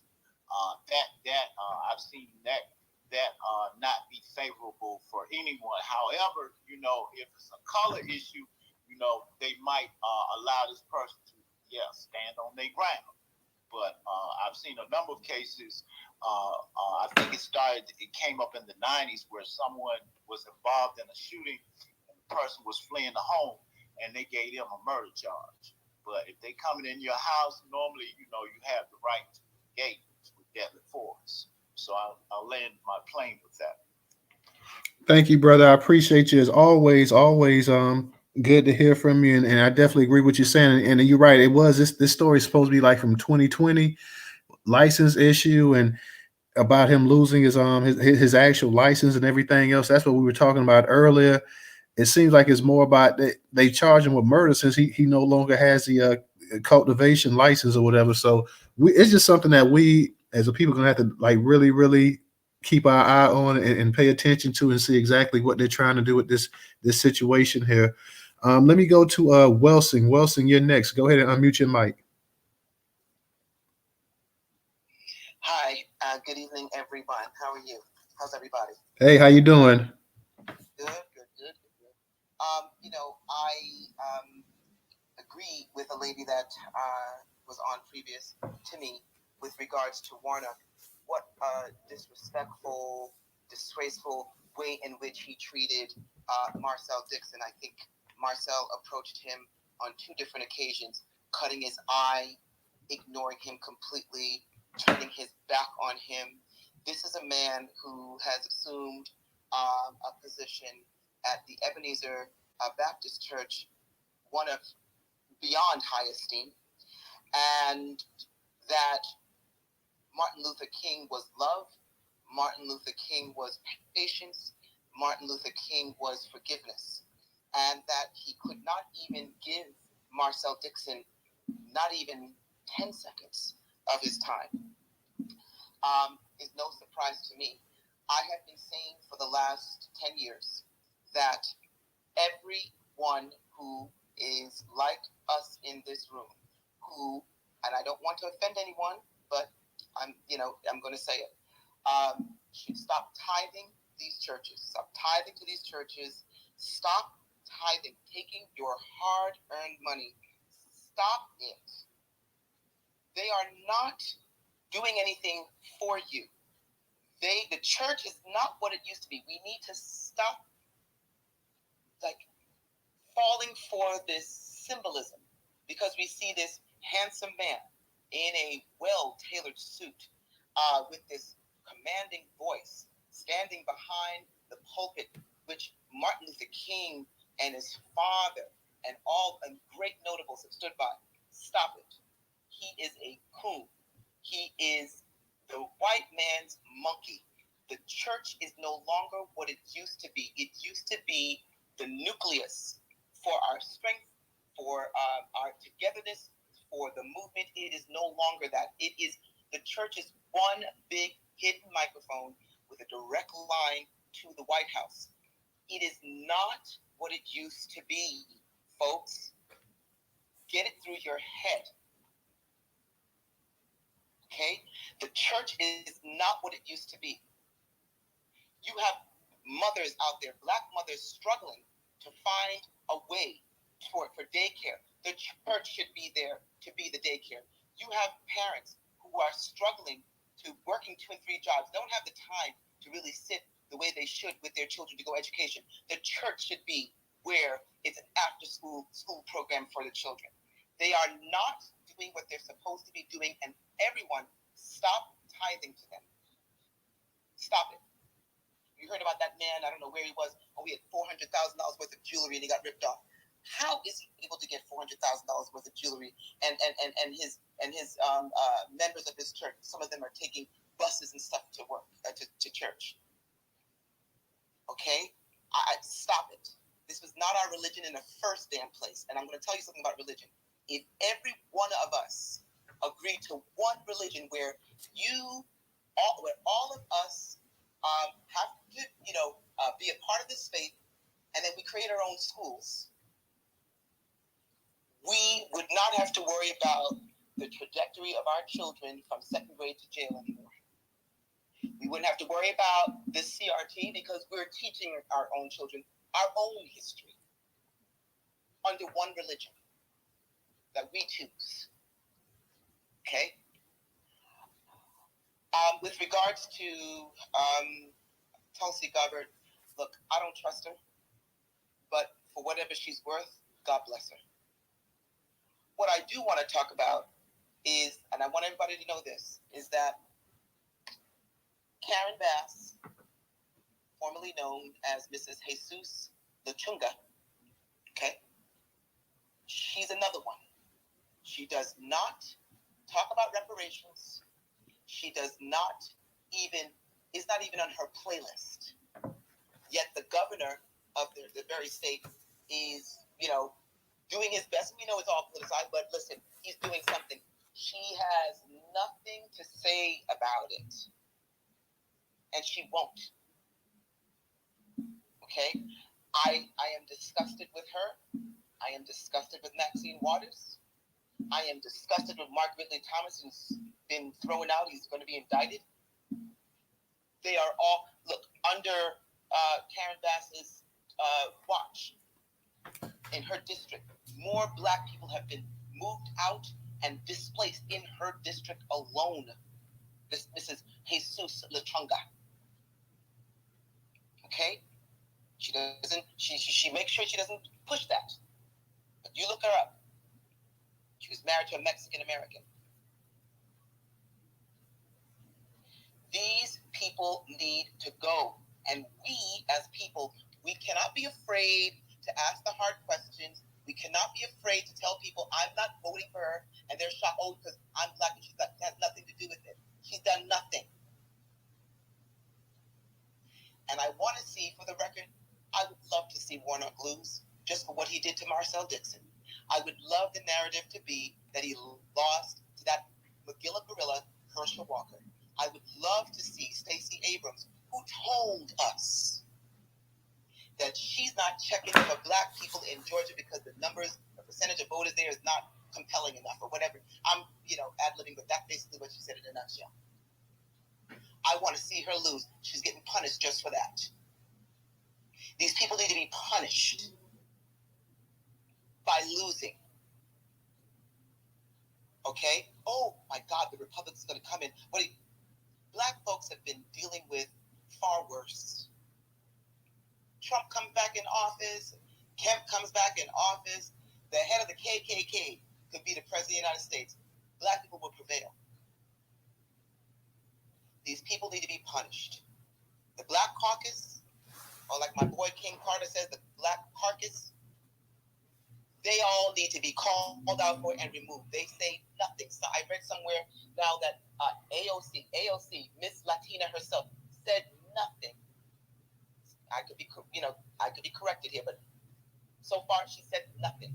The Hispanic Caucus said nothing. And I read a post that said, if the Black Caucus was on code like the Hispanic Caucus, we would be much further.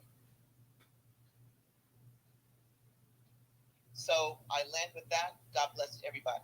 Take care. Thank you. I appreciate you. Definitely appreciate having you up in here. Definitely glad to have you up in here.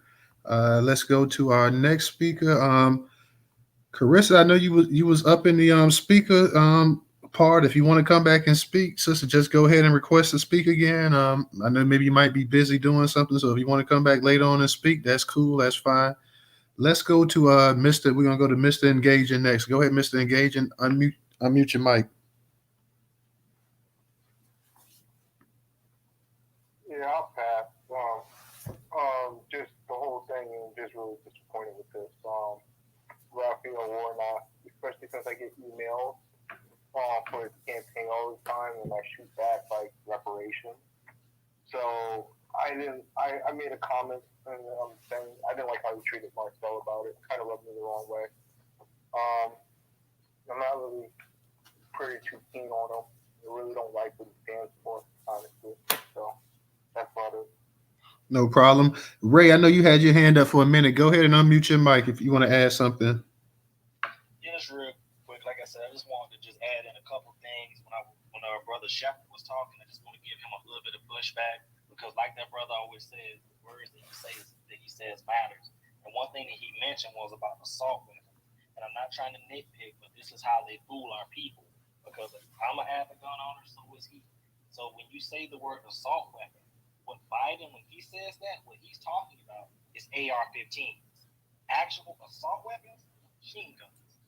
That's how he's able to pass a lot of the things that he passes because they trick us with this language. So I definitely want to just add that.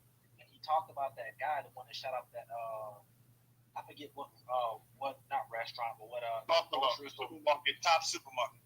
Yes, what is his name? Patron Gidget or whatever it is. I will never say his name, bro. Okay, well I'm sorry. I try to keep it with stuff like that. That guy actually did that because he knew people were not going to be armed. Like these people, this is how these criminals think. And he also said something about how he would like more laws. I have to ask him, what more could we have? Because what more really could we have? We have 300 federal laws and over 20,000 on the federal. Excuse me. We have 300 federal laws and like 20,000 on the state level. We got gun laws out the ass, but the only people that keep breaking them are these damn criminals. So that's the only thing I want to give a pushback. Other than that, brother was speaking 100% facts. Absolutely, absolutely. Nice little conversation. We got a couple new speakers on here, so I'm gonna go ahead and give them a chance. I see this is not Volvo Rants and original. I'm gonna let you go next. Also, you guys, if you can, if you have $1 you want to contribute on Cash App, it is $News Total. It is $News Total. This is not Volvo Rants. Go ahead and unmute your mic. Can I go next? I'm trying to find my headphones. I'll go after breath. Okay, well, original, you go ahead and go next. Okay, peace, black power, and reparations, everybody. You know, Raphael Warnock, he is a fraud. This degenerate bastard, he like a lot of these. Now, there are some good preachers out there, I will give you that. But, I mean, for me, I'm not into the church. But this motherfucker, he has maneuvered around the city of Atlanta, and he would always talk about the least of these as if he gave a damn. But when he decided to, the Democratic Party selected him to run for U.S. Senate. And when he decided to run, there was no more the least of these and all this. He just became a stink politician, and that's it. But you have a lot of these people that run around here with these raggedy ass churches. I mean, I'll give you an example. When I came back from California, and my mother, I would see her, she was running back and forth to this church. I mean, blah, blah, blah, blah, blah. Oh, I got to go out to the church. They were putting on some kind of program. So when the program was, they had the program, my mother, she had exhausted herself so badly as to where she just had like a breakdown at the church. And they called my sister that said, you can come and see about your mother. And so my sister took her to the hospital and she was fine and everything. She came home because she couldn't remember. She was just that exhausted. And so I was there and I made sure that, she was okay. So some lady called from the church and I said, look, let me tell you something. I said, y'all better get some of them sorry bitches down there to do whatever you need at this church. You are not going to work my mother to death. I said, because if I have to, I will come down there. I will come to that damn church. I will stand on the altar. I will cut everybody out from Jesus on down, and I don't give a damn. She said, oh, it's like that. I said, you damn right it's like that. After that, they wasn't asking my mother to do anything anymore, Because I'm like, I've had my fill of this damn black church. It is nothing but let me calm down with that. But just to say it mildly, I hate this goddamn church. I don't want a goddamn thing to do with it. That's just how much I feel about it. And it's like what Dr. Carter G. Woodson, he warned us about this church in the miseducation of the Negro. And I'm not going to read all of this, but he said, we must feel equally discouraged when we see a minister drive up to his church on a Sunday morning in a Cadillac. He does not come to feed the multitude spiritually, He comes to fleece the flock. Now, Dr. Woodson knew this back. That book was published back in 1933.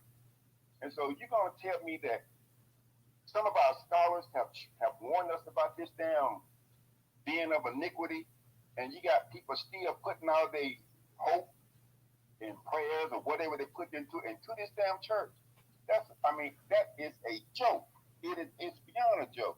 And I tell people, there is no such, from what I have been able to experience, I put it this way, there is no such thing as death. There is, when you come into this realm, you transition from this realm to another realm. That's it. And I try to tell my mother that. But I tell you, I think I may have mentioned this before, but when my mother transitioned in 2019, she was in my room, but I was just so distorted that things happened and I wasn't able to see her. Because see, I always tell her that Jesus don't exist. And I said, so she communicated, she said, baby, I think y'all, because she'd always tell me, babe, I just worry about you. And what she was worried about when I said I no longer into the church, she was worried that I wasn't going to go to heaven. So she said, when she communicated, she said, baby, I think y'all may have been right. She said, it is beautiful here, and I ain't seen no Jesus. And then she came back once more, and she said that I was right. She said, Jesus don't exist. And this comes from a woman who, if the doors of the church was open, she was there. And so I'm just saying, anybody can believe, and like the sister said, somebody said earlier, they believe this stuff, but I'm not into belief. I'm into knowing.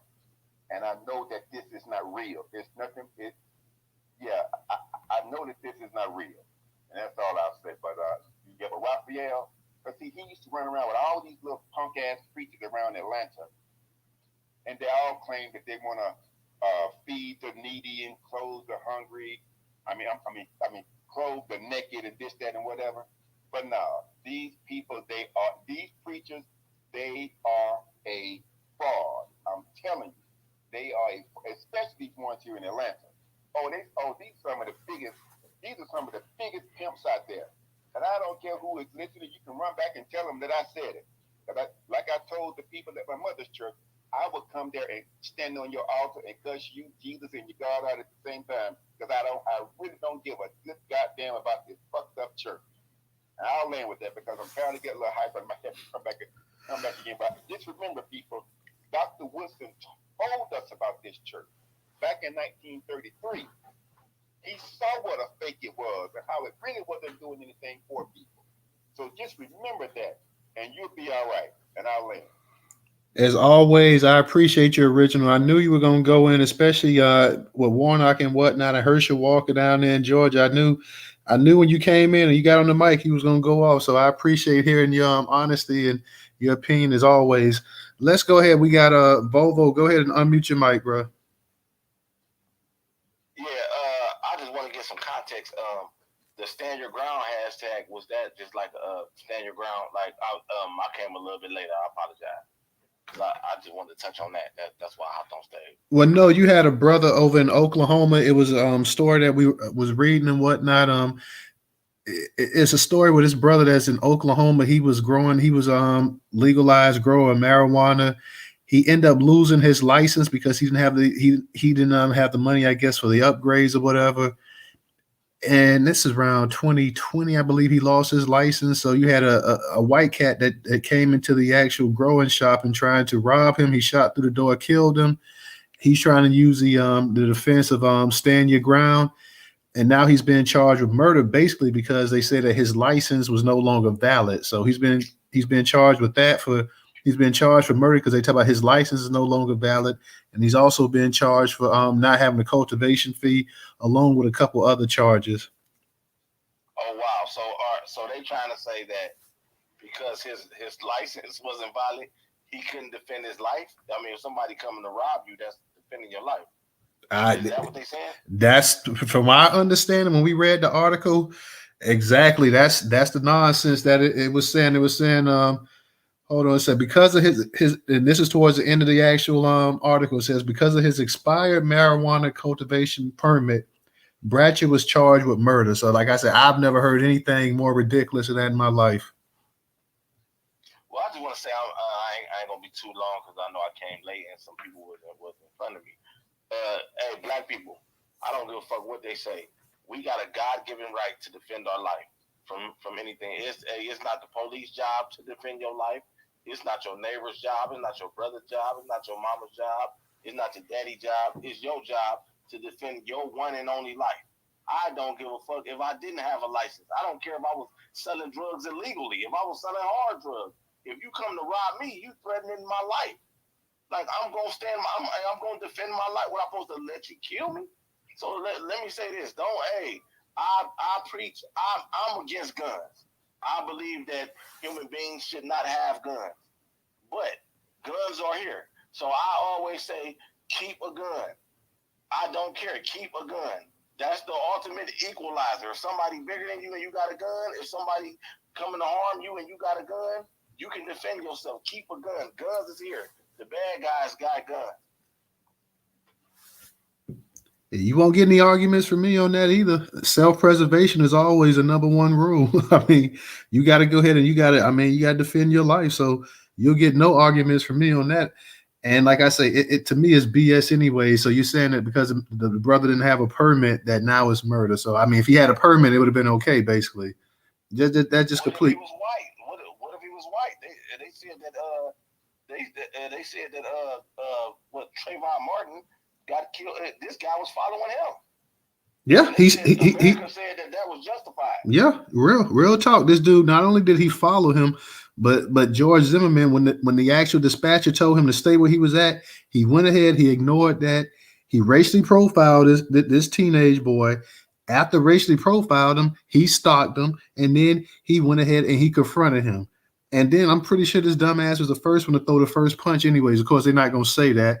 And he's sitting around here, walking around under probably police protection and whatnot, talking noise occasionally or whatever. And this kid is dead because, first off, he would not take, and even though that was not a police officer, it's still a dispatcher, somebody that has authority. You went ahead and you ignored what the dispatcher said. The dispatcher said, do not confront him. You went right ahead on. And your whiteness, you can hide behind top of your white Latino or whatever. In your whiteness, you went right ahead on and you confronted this teenage kid. You got your behind whooped. And like a coward, because you couldn't handle a teenager, an 18-year-old whooped on you, you had to go ahead and resort to killing them. This story here, you got a black dude defending his property. White dude coming there, he gets killed.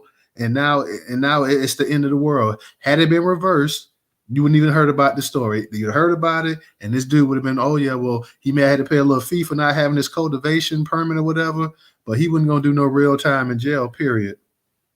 Can I say this real fast? Just not to go off topic, but yeah, George Zimmerman approached Trayvon Martin because he had a gun. If he didn't, he not even built like that. If he didn't have a gun, he would be a coward. He approached him with a gun. He's taking his gun and he's being offensive. The gun is supposed to be for self-defense, not self-offense. You're not supposed to be offensive. And that's the same thing with the kid up there in what's the kid with the AR-15? Cal Rittenhouse. Yeah, Coward Rittenhouse. Goddamn, it's a video of him sitting in the car saying, I wish I had my AR, I'd be popping shots at those guys. He did not approach them when he didn't have this big instrument of death on him. When he didn't have that big instrument of death, AR-15 killing machine, when he didn't have that, he was a bitch and he was sitting in the car as a coward. When he got that instrument of death in his hand, now he's outside looking for it. He's looking for the action because he know he got this big rifle and he's running around with it. These people cowards, man. I'm a thank you. Appreciate you, brother. I appreciate you. No problem, brother. I definitely appreciate you coming through. Am I up, brother? Yeah, it's your time, Shepard. Go ahead, unmute your mic. All right, my man, 50 grand. Hey, I agree with everything that brother just said. Matter of fact, the last few speakers, I agree with everything y'all said. But, in true Shepard fashion, I'm going to play devil's advocate just because it's a better conversation when you have a little pushback. All right, y'all? All right, let's talk about Warnock, right? So Warnock got his own issues, and I don't think anybody should vote for him if you don't want to vote for him. But let's just put the facts on the table. Warnock urged the USDA to give more contracts to black farmers. That's something he did.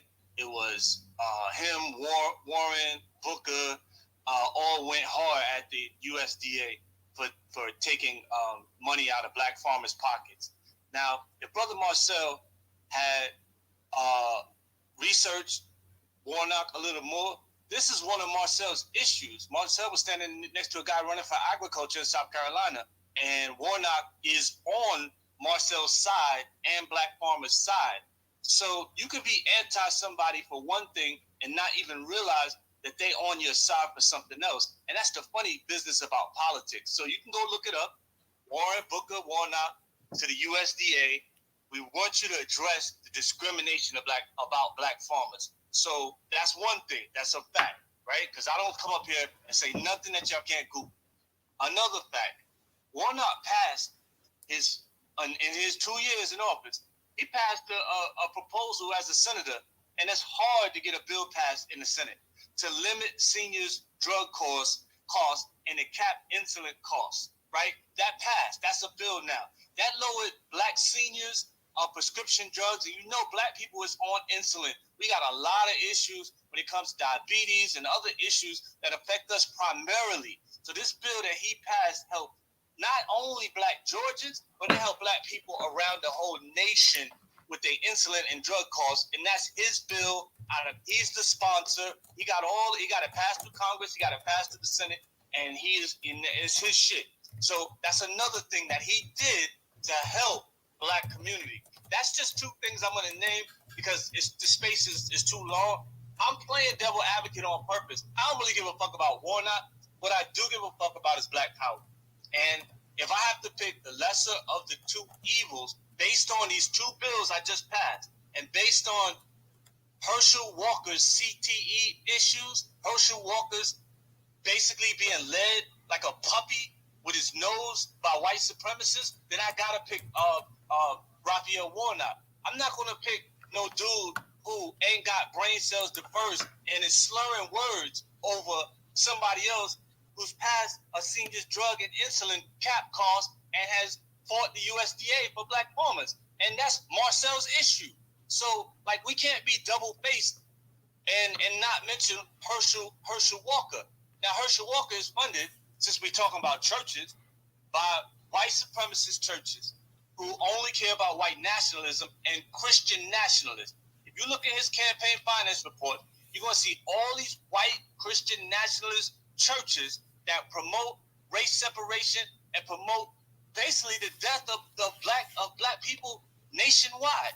And these are the same people and the same churches that we never speak about when we just condemning the tradition of African American churches. I want to hear equal smoke, and then I can fuck with you for these white supremacist churches that's behind Herschel Walker and their extreme agenda for the black race and the elimination of the black race, and their extreme agenda for taking our history out of our schools. This is the same white church that is backing Herschel Walker, but we only talking about the black church. We know the black church has this issue, but we also know that the black church is a foundational black American institution that has its plus side and its negative side. Its plus side is that it may not be what it was, but the reason why it has a direct line to the Democratic Party is historic, because Thurgood Marshall, Calvin Butt, and all the people before who were pastors, Martin Luther King, sat with presidents to make sure that the church always represented black people. We got a duality of interests in this room. Some of y'all are Republicans. Just say you're a Republican. You want him to lose because he's a Republican. But if you sit in this room and you don't talk about the white supremacist church, these motherfuckers are so racist that they fired the biggest white Baptist leader of the white church because he spoke about Trump's racist action. They fired that motherfucker quick fast and said, listen, we don't do that around here. When that motherfucker Tom or Tim Tuberville said that all black reparationists was criminals, the white church backed him up. and they will continue to back up anything racist against us. So how the fuck could I ever stand with Herschel Walker against the motherfucking black church? If we gonna go church for church, who the fuck you standing with? Because I'm with the Deacons for Defense.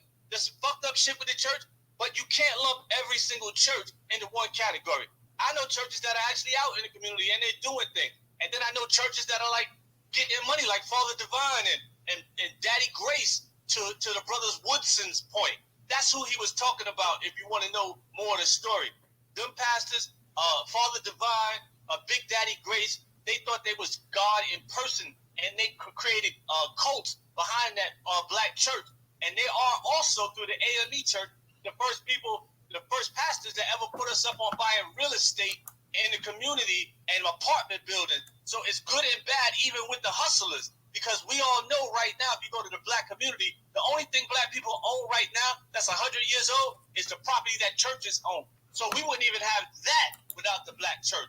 So let's at least be even-handed. And again, if you're a Republican, that's cool. I'm not. I'm not a Democrat either. Two parties, same wings, same shit. But I'm going to be at least fair in the room and talk about the white supremacy Christian nationalist church. And the last thing I want to say, and I'll land with this, we got a proud tradition in the church. If y'all can't talk about King and then act like after King died, the black church is just it's just bad. Nah, it's good and bad in our community. I know a lot of pastors that I thought was full of shit, and then they took me on a little tour of they schools and who they educated and where some of the money was going. I had a little different impression, even though I'm not religious. But then I know a lot of pastors in the black community that when those bad loans in 2008 was going, they was getting paid by Wells Fargo to take back black people's homes and get black people mixed up in these bad Ponzi loan schemes that they knew was going to collapse. So there's good and bad in the black church. And I guess some of y'all have personal experiences that are really just totally negative, and I get it. But let's not just destroy the black church, because guess what? We wouldn't have nothing left.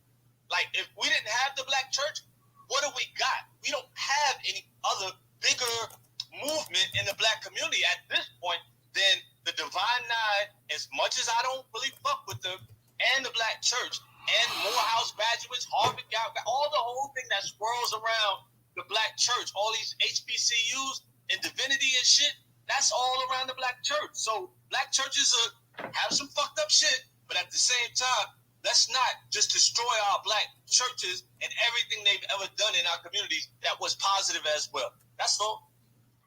All right, Shepherd, I appreciate it or whatever. Just like, and I told you the other night, like, I'm not a Democrat. I voted Democrat most of my life up until a couple years ago. So I'll just go ahead and say that I'm not a Democrat. I consider myself an independent. And, you know, there's issues with both parties that I'm going to have or whatever. There's certain things that I'm going to agree with or whatever. But in terms of, I mean, the election last year between Biden, or I'm sorry, 2 years ago, but between Biden and Trump, you know, I didn't vote for either one of them. I just filled it in. So I don't, like I say, I wasn't going to vote for Joe Biden, and I sure as hell wasn't going to vote for Donald Trump. I know some people in here say, well, I vote for Trump, but no, I'm all about the actual candidate themselves. So I'm beyond that party stuff, that party affiliation, brought up in a Democrat family, brought up in a Democrat household. Family to this day still tell you that the Democrats is the way to go and this and that, and they're our only hope and salvation and all this other stuff. Totally disagree. I don't mind voting for a Democrat or Republican if they're going to bring something to the table for our people. And I get what you're saying about the black church and this and that. And we can't acknowledge what the black church was. Nobody can take away from that. And you're right. There are plenty of black churches that are putting in the work and doing stuff in the actual community. No doubt about that. There are plenty that aren't. And we had that space a month or so ago when we was talking about the actual money. I forgot how much money, $100 and some odd billion since 1980 or whatever, that the actual black church has got from donations and tithes and everything else. So, I mean, the black church, yeah, they should be doing stuff because, I mean, the black church has a lot of money. The black church, I mean, has a ton of money. So they should actually do something. They should have housing and stuff for their for their congregation. They should provide medical insurance for their congregation. They should have all kind of different things, grocery stores and everything for the communities. Because let's be for real, most of these churches, these black churches in particular, in jacked up neighborhoods.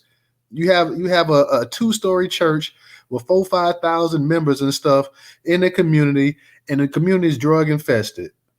So yeah, they should provide something back to the people, because God knows people are taking their hard-earned money, their 10%, their tithing and whatnot, don't have it, but it's still giving it to them because they believe that that's going to get them into heaven. So you're right. I don't have an issue with the churches, you know what I'm saying, to a certain degree, for the ones that's actually out there doing it.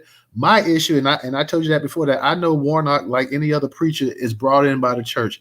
My thing is this right here, that we all know, we've all been to church and stuff. We all know whether the preacher. You're the only one who said that too, and you're right, bro. Yeah, but we know, and my thing for Warnock is this, that, you know, I find it hard to believe that some of those people in the church did not reach out to him. And, you know, I don't know, with Warnock being a senator and whatnot, I don't know how easy it is to actually get involved and get in touch with him or whatever.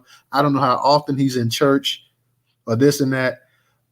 But I will also feel like this right here, and I let everybody know that as much as we're talking about Warnock, I put the blame with the actual church as well. Okay, if the church is sitting up there, and they got people with mental illness, and they got people that they got a chronic homelessness problem and whatnot, and they're providing this, and they said that based off of 2021, they exceeded more than 1.2 million, you know, between cash and cash equivalents. They had enough. If they can go ahead and they can pay Raphael $7,000 and something for a monthly stipend, they can go ahead and give the $4,900 for the people that are behind on the actual rent. So that's my issue with them. I also have an issue because I know, and I was at a smaller church. I've never been in a church like Ebenezer. I know how the congregation reaches out to the pastor and stuff like that when they have issues. So my thing is that, has Warnock ever heard of the people in the church for the whole time he's been there? Because before he became senator, I would assume that I don't know how long he's been the pastor of Ebenezer. Has anyone ever reached out to Warnock and said, you know, Warnock, pastor, we're having some issues. We're getting these eviction notes and this and that or whatever. Is there anything you can say? If that ever came up and he did not do anything, then that's an issue and that's a problem right there in itself. Yeah, I think you're right, but I think a lot of people are making a big assumptions that he didn't without even knowing if there's a board or if there's a process that separates the real estate from the actual church activities. And then he's on a campaign trail. He's not fucking doing nothing but campaigning. He has nothing to do with none of that shit. This is a really good smear, and most of the shit is on Fox. So when I come into a black space and y'all literally repeating Fox News, I'm looking at y'all a little skeptically because I ain't seen nobody provide no facts that he fucked up with this. So come on. Well, no, I'm just repeating the actual news or whatever, just saying what actually was out there in the news. Like I say, I didn't say that one way or another. I'm saying that if that's the case, if he did have any knowledge about it and he hasn't done anything, then something needs to be done. You're talking about a historical church, and as much as you're right, as we want to lay the blame at him, we're talking about a historical church that's supposed to have some significant importance to not only Atlanta but all of Black America. So, you know, it's not a smear campaign or this and that. I didn't say one way that Warnock did it. What I'm saying is that this has been reported, and we know when things get reported, it's already put out there. The same way I'm down here in Tallahassee, I'm right at the Florida-Georgia line, and then also the stuff that, you know, that there are all kind of negative campaigns going on between him and Herschel Walker, saying all kind of different nasty things and this and that about it. This is politics and it's mudslinging, and he knows that, and you know that more than anybody because you are supposed to be like a political strategist, so you know exactly the kind of mudslinging and stuff involved in these type of fights right here. Like people say, politics is the dirtiest business around. So yeah, we could probably trace the source of where this originally came from.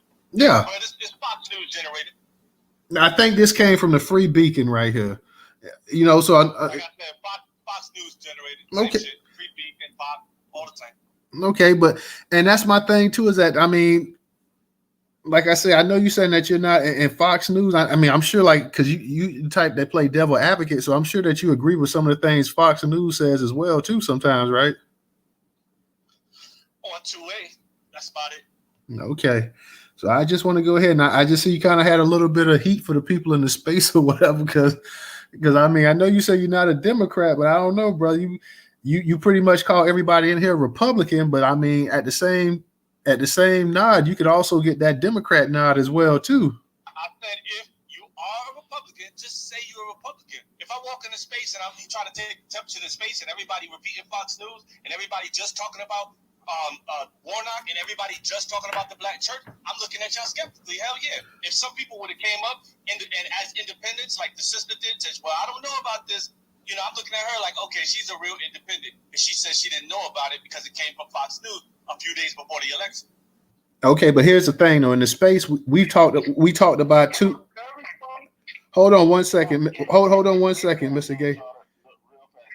He already told us that he going against the grain just to keep the conversation going. So that's one of the little things that he's doing right now. Okay, and I just want to say this right here. We've had 3 stories that we discussed tonight, and we talked about it or whatever. So it wasn't like the Warnock story wasn't just the only story tonight that was discussed in the actual space as well. So I just want to go ahead and let that be out.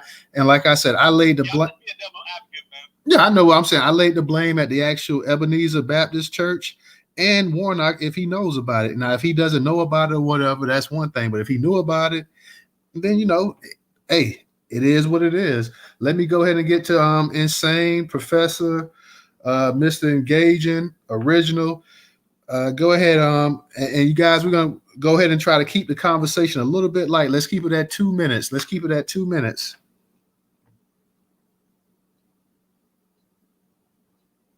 Insane, are you still there? Yeah, I'm here. This thing, Wilson fan club touched on it. How you doing, Wilson? This thing here with Kara Bass and what's going on out there in California, it echoes. I want to echo what Jason Black was talking about on one of his podcasts, one of his video shows. There's some cross-cultural ties there. You got situations where either you got black populations in Latin America that are suppressed in overwhelmingly Hispanic countries, or either you have situations where I think it's like in maybe Jamaica or Trinidad, you got certain places there, certain communities that have Latin sounding names. So there are some cross-cultural ties, therefore there's an identity there. And I think there's even some common food staples that they share. So you got that whole thing going on, and they are quite comfortable, those from those darker nations, they are quite comfortable in that caste system, that color caste system that they have going on, and they're willing to participate that here. So she was fine laying up to her Mexican husband, and they talking about those black Americans. They can do that. They're fine doing that. So she is extremely problematic, and like Wilson was saying, they need to be punished, severely punished. Yeah, because that's what they're trying to bring here to us, that whole cross-cultural connection that they have, that regional identity. They're trying to manifest that here. And they'll all sit around and talk about those black Americans. Nah, we need to reject that shit. Democrats need to be punished in November. As far as this thing with these churches, I'm down for the program, Shepard, with that whole Deacons of Defense. We need to see quite a little bit more of that. However, the general energy coming out of the church when it comes to any kind of conflict is a little bit too forgiving. All these people get mowed down in the street. That whole forgive line comes out of the church, brother. And we just need to see a much harder line, baby. Yeah, we need to see that out of the black church. All this forgiving stuff, we need to see quite a few more deacons of defense. And that's what's lacking. That's what's problematic with it overall. Beyond that, they are definitely, a lot of them become satellite offices for the Democrat Party. That's just it. We all know that the Democrat Party is involved in churches because there's some benefit there. There's too much being a satellite office of the Democrat Party and not enough deacons of defense, saying, hey, we ain't forgiving nothing. This is what's happening with this problem here. Regarding, we need to see that liberation theology, and that's my take on it. Yes, they have done some wonderful things, and there are many examples churches, schools, and things of this nature need to see more of that, and curriculums that are you're not centric, Black centric, yeah. Yeah, black centric. Yeah, we need to see that, man. Other than that, you're right. It's historically there's some value there, but we're living on a little bit of the legacy and the glorious memory of the AME. Being some of the first people to bring. They were definitely about freedom back in the day, way back in the day, 100 years plus. They were definitely about that. That's kind of lapsed a little bit, man. And I think that's my issue, and I think a lot of people's issue with, because again, that whole forgive thing, man. That's coming up out of that church, man. And some things should not be given like that, baby. That's all it is. I'll lay my plane with that. All right, Insane. I appreciate that. Professor, go ahead and unmute your mic. Then we got you next, Mr. Engaging. Yeah, thank you, gentlemen. Great space, man. Everybody's giving some great points. Shepard, you playing that devil's advocate bullshit. Hey, man, but I got to give it to you, bro. You play it better than anybody I know in these spaces, man. I tell you, you bring it. But I'm going to tell you something. That devil's advocate shit don't shut down what we believe about these black churches right now. The black churches are not doing shit. That's period. They're not doing shit, dude. After Dr. Martin Luther King, Malcolm X, all the black leaders that we had from the 60s, once they were killed off, dude, the black leaders that was in the churches sold out because they didn't want to be killed. They just said, oh, shit, they killed off the main leaders. Give it to at least 1980. Oh, shit, dude, it was done. It was already finished. When Malcolm X and Dr. Martin Luther King were gone, dude, they ended the black church, okay? The black church sold out, and they went on to get money, and the one in particular, Reverend Jesse Jackson. And all of us, of course, looked up to Reverend Jackson because what did he do? He ran for the presidency in, I think, what, 1984? And we all thought, oh, shoot, here we go. We got a black man up here doing his thing. Nigga sold out, man. He had already sold out. He sold out back in the 60s before Dr. King was assassinated. So let's just tell it like it is. The black church was finished in the 1960s. It was done. Okay? And well, at least by the end of 1960, 1969, it was over. And I'm just going to say this, y'all, and land my plane.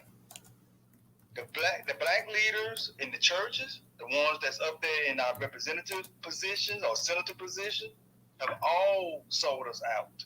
So all we have is the black people that's kind of leading on the grassroots level. That's where we have to keep our base at, right there. It's the people on the grassroots level. Because that shit up there in Washington, D.C. that we call the Goon Caucus, they're not going to help us. They sold out to everybody else. They selling for the Latinos and whatever. But they're definitely not talking to us. All the other leaders across the country, they have all sold us out, man. And I hate that, but all we have is the ones that's here in the grassroots level. So that's where we got to keep it at. We just got to keep fighting for each other. And give you a point of historical perspective.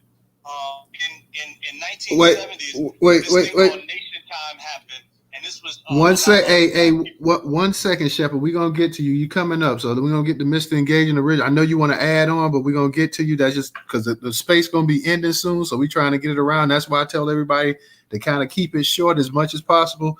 Professor, go ahead and close it out, and then we're gonna go on to the next person.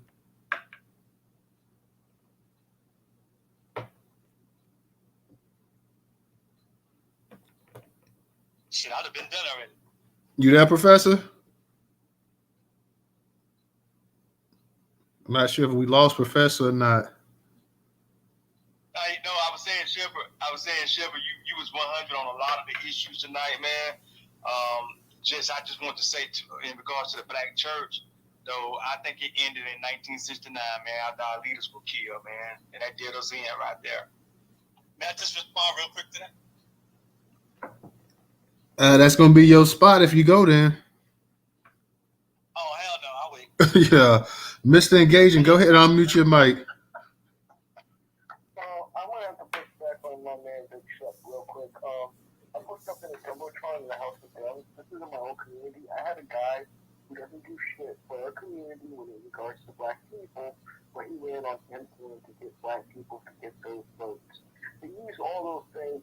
If he would have done more things like giving reparations, or I can buy my own damn insulin, or we can create our own insulin and do our own research behind that and actually do something more productive. So that would be the first thing I wanted to push back on you really hard on, because I actually live in a community where somebody actually ran on that and it didn't result in anything that was positive. So that's what I waste I'm going to use my time for. And I have it posted up in the Jumbotron too. All right, I appreciate you, Mr. Engage, and thank you. Let's go ahead and move on to Original, Shepherd, and then we're going to hit Volvo, and then we're going to go ahead and we're going to get ready to let the host and the co-host close it out. So this is the order, y'all. Original, Shepherd, Volvo, and then the host and the co-host will go ahead and close out the space for the night. And once again, thank you guys. Make sure you guys, and I put up in, there's so much stuff in the Jumbotron. I put up in there, I'm not exactly sure where it's at, y'all. I put the YouTube channel and the newsletter up in there. If you guys get a chance before the space close out, please try to find it and go ahead and subscribe to the YouTube channel. If you're not subscribed already, go ahead and subscribe to the YouTube channel. Help us grow. Also subscribe to the newsletter in case we ever get kicked off of Twitter, then we still can have communication and whatnot. So we definitely need to do that. Just trying to create this Black media network, and we can't do it without our actual people. So definitely do that. And if you can support on Cash App, that is $News Total. That is $News Total. If you got $1 that you don't mind donating, you can go ahead and donate the $1 to News Total. $News Total. Go ahead, Original, and unmute your mic. It's warm milk time, y'all. You already know what it is. Okay, what I want to say is this. I heard someone say that, that Raphael may not be to blame, but what I have heard is that Raphael has not given up being the lead preacher in this church over here. I think it's on Auburn Avenue now. He is still, from what I understand, and I can't be corrected, but from what I understand, he hasn't given up the spot as the head preacher over there. So if he is still in that spot, then there is no way that he does not know what goes on in that damn church. Because I think, and it's like people have been saying, these preachers, they've been sucking it to us for decades. And so since he is still head preacher over there, he needs to go ahead and do what he has talked about all along. I remember hearing this boy, he'd be on the radio talking about the least, the fees, and the poor, and all of this. They give you that spiel to try to wheel you in. But if you know a little bit of something, okay, this motherfucker is crazy as hell. So he is responsible. Whatever is going on at that church, he is responsible for that. And I want to just ask people to do this. I want people to do etymology research on the word God. Okay? I conducted some etymology research on the word God. And what I found was the word God comes out of the 6th century AD. Not BC, but AD. See, people, we're being pumped by these any religion. We're being pumped. And until you do your own research and you find out what are the intricacies of these religions, you're going to continue to you're going to say, well, I don't really want to throw against. Oh, hell, I have gone out and picketed with people when, at their first AME church in Los Angeles. They was holding Julio Butler. He was a snitch. And he lied on Geronimo Pratt. And we went out there on a Sunday and we ticketed the damn church. And people were saying, why? How can you ticket? The church is just a damn building. Okay, but when you're harboring a snitch, and someone has been sitting in jail for over a couple of decades, that's a problem. But I just want to ask people, if you get a chance, do some etymology research on the word God. Because that word God, it is not an ancient word. Because when they say in Genesis, not in Genesis, I think it's in 1 John, When they say in the beginning was the word and the word was God, and all that is a lie. It is a big lie. So do your research and then come back and let's have a conversation. I'm gonna land with that.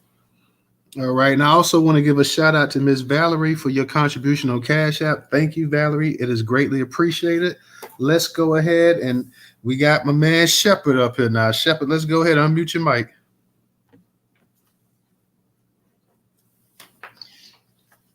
Yo, all right. So definitely you put me behind my man. He's spitting fire, brimstone, and biblical prophecies. All of that, I can't mess with none of that shit. I don't know why you put me behind him. You could wheel me out. You could wheel me the fuck out. I ain't saying nothing about nothing he said. We ain't in these spaces to convince each other about religion or even convince each other about politics. We all just kicking it. So everybody gonna believe what they believe. I'm a spiritual person. I'm not a religious person. In my years of being in politics and some of the back rooms, the black church has been one of the most vindictive and worthy adversaries I've ever had. I mean, they have such a hold and such a long memory that, they will viciously smite you the fuck down, even if you're black, if you go against what they want. And they have a hold on the minds of the black community. So a lot of what I was saying was about being devil's advocate, because I get bored in conversations where it's just one-sided. So mind you that my fiercest enemies, and I mean this as enemies, has been some senators, some delegates, some Congress people, some city council people, some mayors that are co-signed by the NAACP, the Urban League, and the Black Church, working as one unit. And they have a territory, and they have a gerrymandered control over black communities. And if you get in the way of that, we could talk on spaces, but in real life, they got power. They got real power. And the money flows through them from the Democratic Party, and the money flows through them for almost everything. So some of them is cool and good, but don't cross them and go in a different direction. I'll give an example. I had a candidate that was a Republican. This is going to tell you a little bit about me. I had a candidate that was a Republican, and I was with him because him and I were going to build a fishing pier. You may have heard part of the story before. And he was the only one that's going to help me with this fishing pier. And somebody black had drowned, and their son had drowned trying to fish out in the rip current. And we were just like, yo, we both fish. We got along together. Black church told me, basically, a senator told me, all money ain't good money. And basically that was my warning, not to fuck with this dude, even though it was for something positive for other black people. And they got at my neck. I'm just going to leave it like that. But they got at my neck. So there's consequences in politics for disobeying the black church too. There's consequences. And then there's this undercurrent in the black church that y'all may never see, right? There's this in 2008 or 9, it was got to be 9, whenever Obama came out for gay marriage, right? I think Biden was the one who pushed Obama. He spoke recklessly, and then Obama had to figure out if he was going to roll Biden under the bus for gay marriage, because Obama wasn't touching that shit. So I was in a meeting, a community meeting, and all of the black churches in this community were there. And then the news came on CNN, and somebody showed it to the pastors. The pastors in this meeting, it was like 8 of them of the biggest churches. They went in a back room and they were screaming at each other about this gay marriage shit. They wasn't with it. They hated this shit. They was mad at Obama. But guess what? The bigger church, the bigger them, the bigger senator came and gave them all a little bag. Told them, shut the fuck up. You know what they did? They shut the fuck up. So they got bosses too that's bigger than them. Like Sister La says, it's bigger than Nino Brown. So I'm going to land with this right here, man. Everything ain't always what it appears in the black church. A lot of them want to speak out too, and a lot of them ain't bad men. But this system that they caught up in with masonry, with, I was going to say 5%, with masonry and with the boule has them trapped in oaths. They might have pictures of their ass. They might have bent them over, sodomized them. A lot of them got issues that they can never speak out. They got to roll with Rush. So it ain't all what it appear above ground. Yeah, that's all I'm gonna say. Peace. Peace, brother. I appreciate that. Volvo, go ahead and unmute your mic. Yeah, I just want to say real fast that if we look at history, right, there's always been an element of deception in the black church. Now, don't get me wrong, the black church has done some good work out here, and they still do. But there's always been an element of deception in the black church, and I just want to, make that aware. Even if we go back to slavery days, we can take the Nat Turner story, for example. Nat Turner was sent out there. He was one of the few black slaves that knew how to read, and he would read the Bible, and they would actually pay Nat Turner's master to go from plantation to plantation to read the Bible to the slaves, and to boost their morale. You know what I'm saying? And it was a deceptive, it was a deceptive thing. Nat just flipped it on them. You know what I'm saying? After slavery, it was a thing where guys would learn the Bible, and they would call it the long con.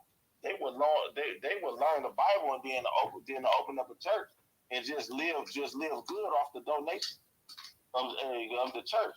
And it's still like that today. A lot of these guys don't really even believe in what they preaching. They just know that this is an easy way to earn money. There's no reason why your preacher should have a Bentley, and there's people out here suffering in the community. I live in Cleveland, Ohio. Like you said earlier, news. Excuse me, I'm a little bit sick. Some of these churches been sitting there. My family been in Cleveland for 100 years, almost 100 years. Some of these churches are still standing there while the neighborhood is deteriorating, and they got big, beautiful churches. There's no reason why these people are driving these fancy cars, and they got on these $1,000 suits and all that shit in the neighborhood that they preach to is in squalor. So just be careful. That's just what I wanted to say. There's always been an element of deception in the black church. Absolutely, I appreciate it. And Saint, I'll let you go ahead and get. I see you got your hand up. You and Shepherd. I'll give you guys just a minute to go ahead and get a final statement in before we go ahead and shut everything down.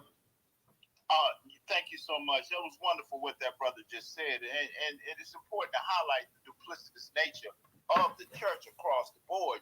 One time that was about coding messages and hymns and things of that nature. That duplicity was good, and there's nothing different about that. When you compare the Catholic Church that was heavily involved in a very bloody labor movement in this country, that's duplicity. And again, the duplicity now more often than not is along the lines of party loyalty to the Democrats. That's the problem with it again. So that's my take on that. As regarding this church and Raphael Warnock, someone was speaking about him not being able. He knew about that. I really that caused me to pause and really take note of the fact, because of his role, his position, there's someone in that church whose sole purpose of existing in terms of their job is to act as a liaison between that church and the Dems. Yes, there's someone there. That's all they are there to do, is to get in contact with him. Yeah, it's nowhere in the world he didn't know that was happening. If it is true, Shepherd, and I agree with you there, it's coming from a place that, we have to question where it's coming from. But there is a liaison there. Their sole purpose is to be there and contact him. Yeah. Thank you. I'll land with that. All right. Shepherd, go ahead.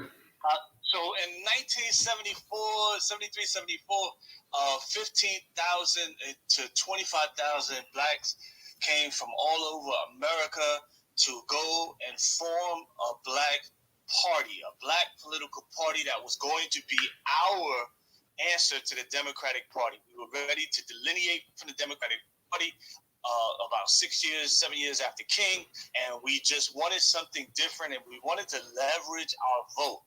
Go on YouTube and look up Nation Time. It will key you in, Black Party, Nation Time. And we got in there, we had a caucus for our Nation Time party. And it was all about, it's time. It's nation time. We were on that type of time. Now, that put us in direct conflict with the Democratic Party and the churches that were still heavily aligned at that time with the King movement, which was we were at odds. We were at a loggerhead, so to speak, at a crossroads. Were they gonna pump this white money that they were getting subsidized as well for all of these schools, HBCUs, for the NAACP, for the Urban League, and for all of these black newspapers that were getting white paid for ads. We were at a crossroads, and they won that battle. Nation time never took place. A lot of pushback by the white community, by the Jewish community, by the other African Americans involved in the church. So I implore you guys to look that up. This is why I said to the brother around 1980 was the solidification of the black church being a 100% agent, so to speak, for the Democratic Party. Now, when I say that, it's not you have to understand there was no alternative. We're talking about Jim Crow. We're talking about lynching. The black church was that communal place where you had no other place to go. And the white police, we was a hospital inside the church. If you got beat up or stabbed or shot, that's where you went. You went to the church. So that shit all disintegrated. But I think it's like 1980 that you really start seeing this push as more money starts coming in from the Democratic Party into churches and subsidizing things. The thing that I don't think a lot of people realize, from 1980 on, the church was in control of a lot of the patronage jobs that came in the black community. All of the money for jobs programs connected to CBGB programs, that's community block grants program, anything coming came through the black community because white liberals could not walk in the black community. They needed an advocate to walk with them and say, hey, this white man is good here. Listen to what he's saying, and he's giving us money, and here's a piece of that money. So there was this dynamic that happened as well. So I say 1980 just to be sure. When King was murdered, I don't think the black church died the minute he died. I think it was a process of death. And also, I'm gonna land here. Thanks for everybody who spoke. I appreciate y'all. Even if you don't agree with me 100%, I'm not here for no drones. Like, I like to hear other people's opinions, and I appreciate the space. Thank you. I appreciate it again, brother. Thanks for having you. Ray, go ahead and unmute your mic. You got something you want to add to the discussion before we go ahead and close it out? Good. I'll catch you about on the next one. All right. DJ, you got something you want to add? Same thing, everybody. We agree to agree. Agree where we're at. Check you on the next one. Tomorrow news topic. What's the topic for tomorrow, bro? Oh, I don't know, man. We gotta check the platform and see what's up, what's popping. There's so many different stories coming out and whatnot too. We got the thing with Kanye being denied to go into the bank, and we got your girl, the one out there in California. We just was talking about yesterday and stuff. So it just depends, man. We're gonna see what's up. Don't forget about Al Sharpton, Mama head ass talking about we're insecure. We don't vote for Stacey Abrams. Yeah, man. Like I said, we got a couple issues that we can always speak about. Mr. Engaging, I was just about to close the space out, man. So if you can go ahead and you can get it in a minute, then I'll go ahead and let you go. Yeah, you should open up a space or suggestion. Has the Democrat Party hurt the black church? Okay, and you got that space. You got that space getting ready to start. No. Oh, okay. I thought you said. Could you help me out with that? I think that Eric could do something like that because I think your mic kind of low, so I don't know if that's me insane. I know we did one a couple, maybe a month and a half ago about the I think it was about has a church helped to hurt Black America or whatever. So I think we did one similar to that. So. What was the suggestion? Has the Christian Nationalist Republican Church hurt the black community? Was that the suggestion? Damn, Shepard, you don't get the scientific version of it, man. No.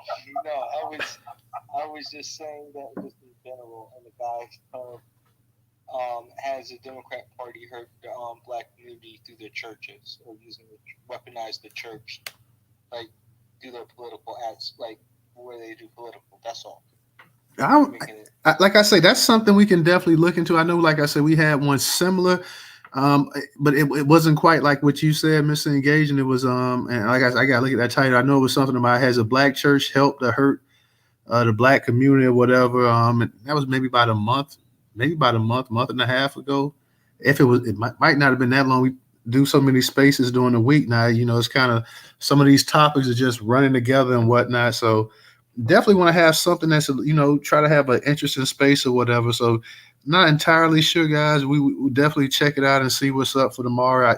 I never really, sometimes I have an idea what the space is going to be. And then sometimes I just want to see what's in the news cycle and, you know, what everybody's thinking about, what's important or whatever, what issues and stuff like that. So like I say, right now we have a couple. Sometimes I'm going to be real. Sometimes it's hard to narrow it down, man. Like it really is. So go ahead, DJ.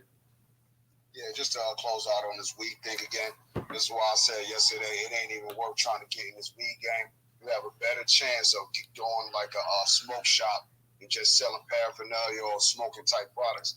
You know, not to say, you know, we shouldn't get into it, but until we obtain some type of state power, I think that shit is another burger, man. You know what I mean? So, and you don't even have to have a brick and mortar store to sell paraphernalia nowadays. You know, that's what e-commerce is. You know, get your business tax ID, get your registration together, start calling these companies, you know, that sell, you know, smoke paraphernalia or whatever, smoking products, and start doing business with them and start selling your shit for lower than what the next person got it for. That's all it really is, and get your money like that until we are able to start having some more black farms, more black cultivation sites, and state power. Obviously, we need all this stuff. We need state power in order to do all the shit that we're talking about. Yelled there, man. New start out. Hey, that's what's up, y'all. I appreciate everybody that came into space tonight.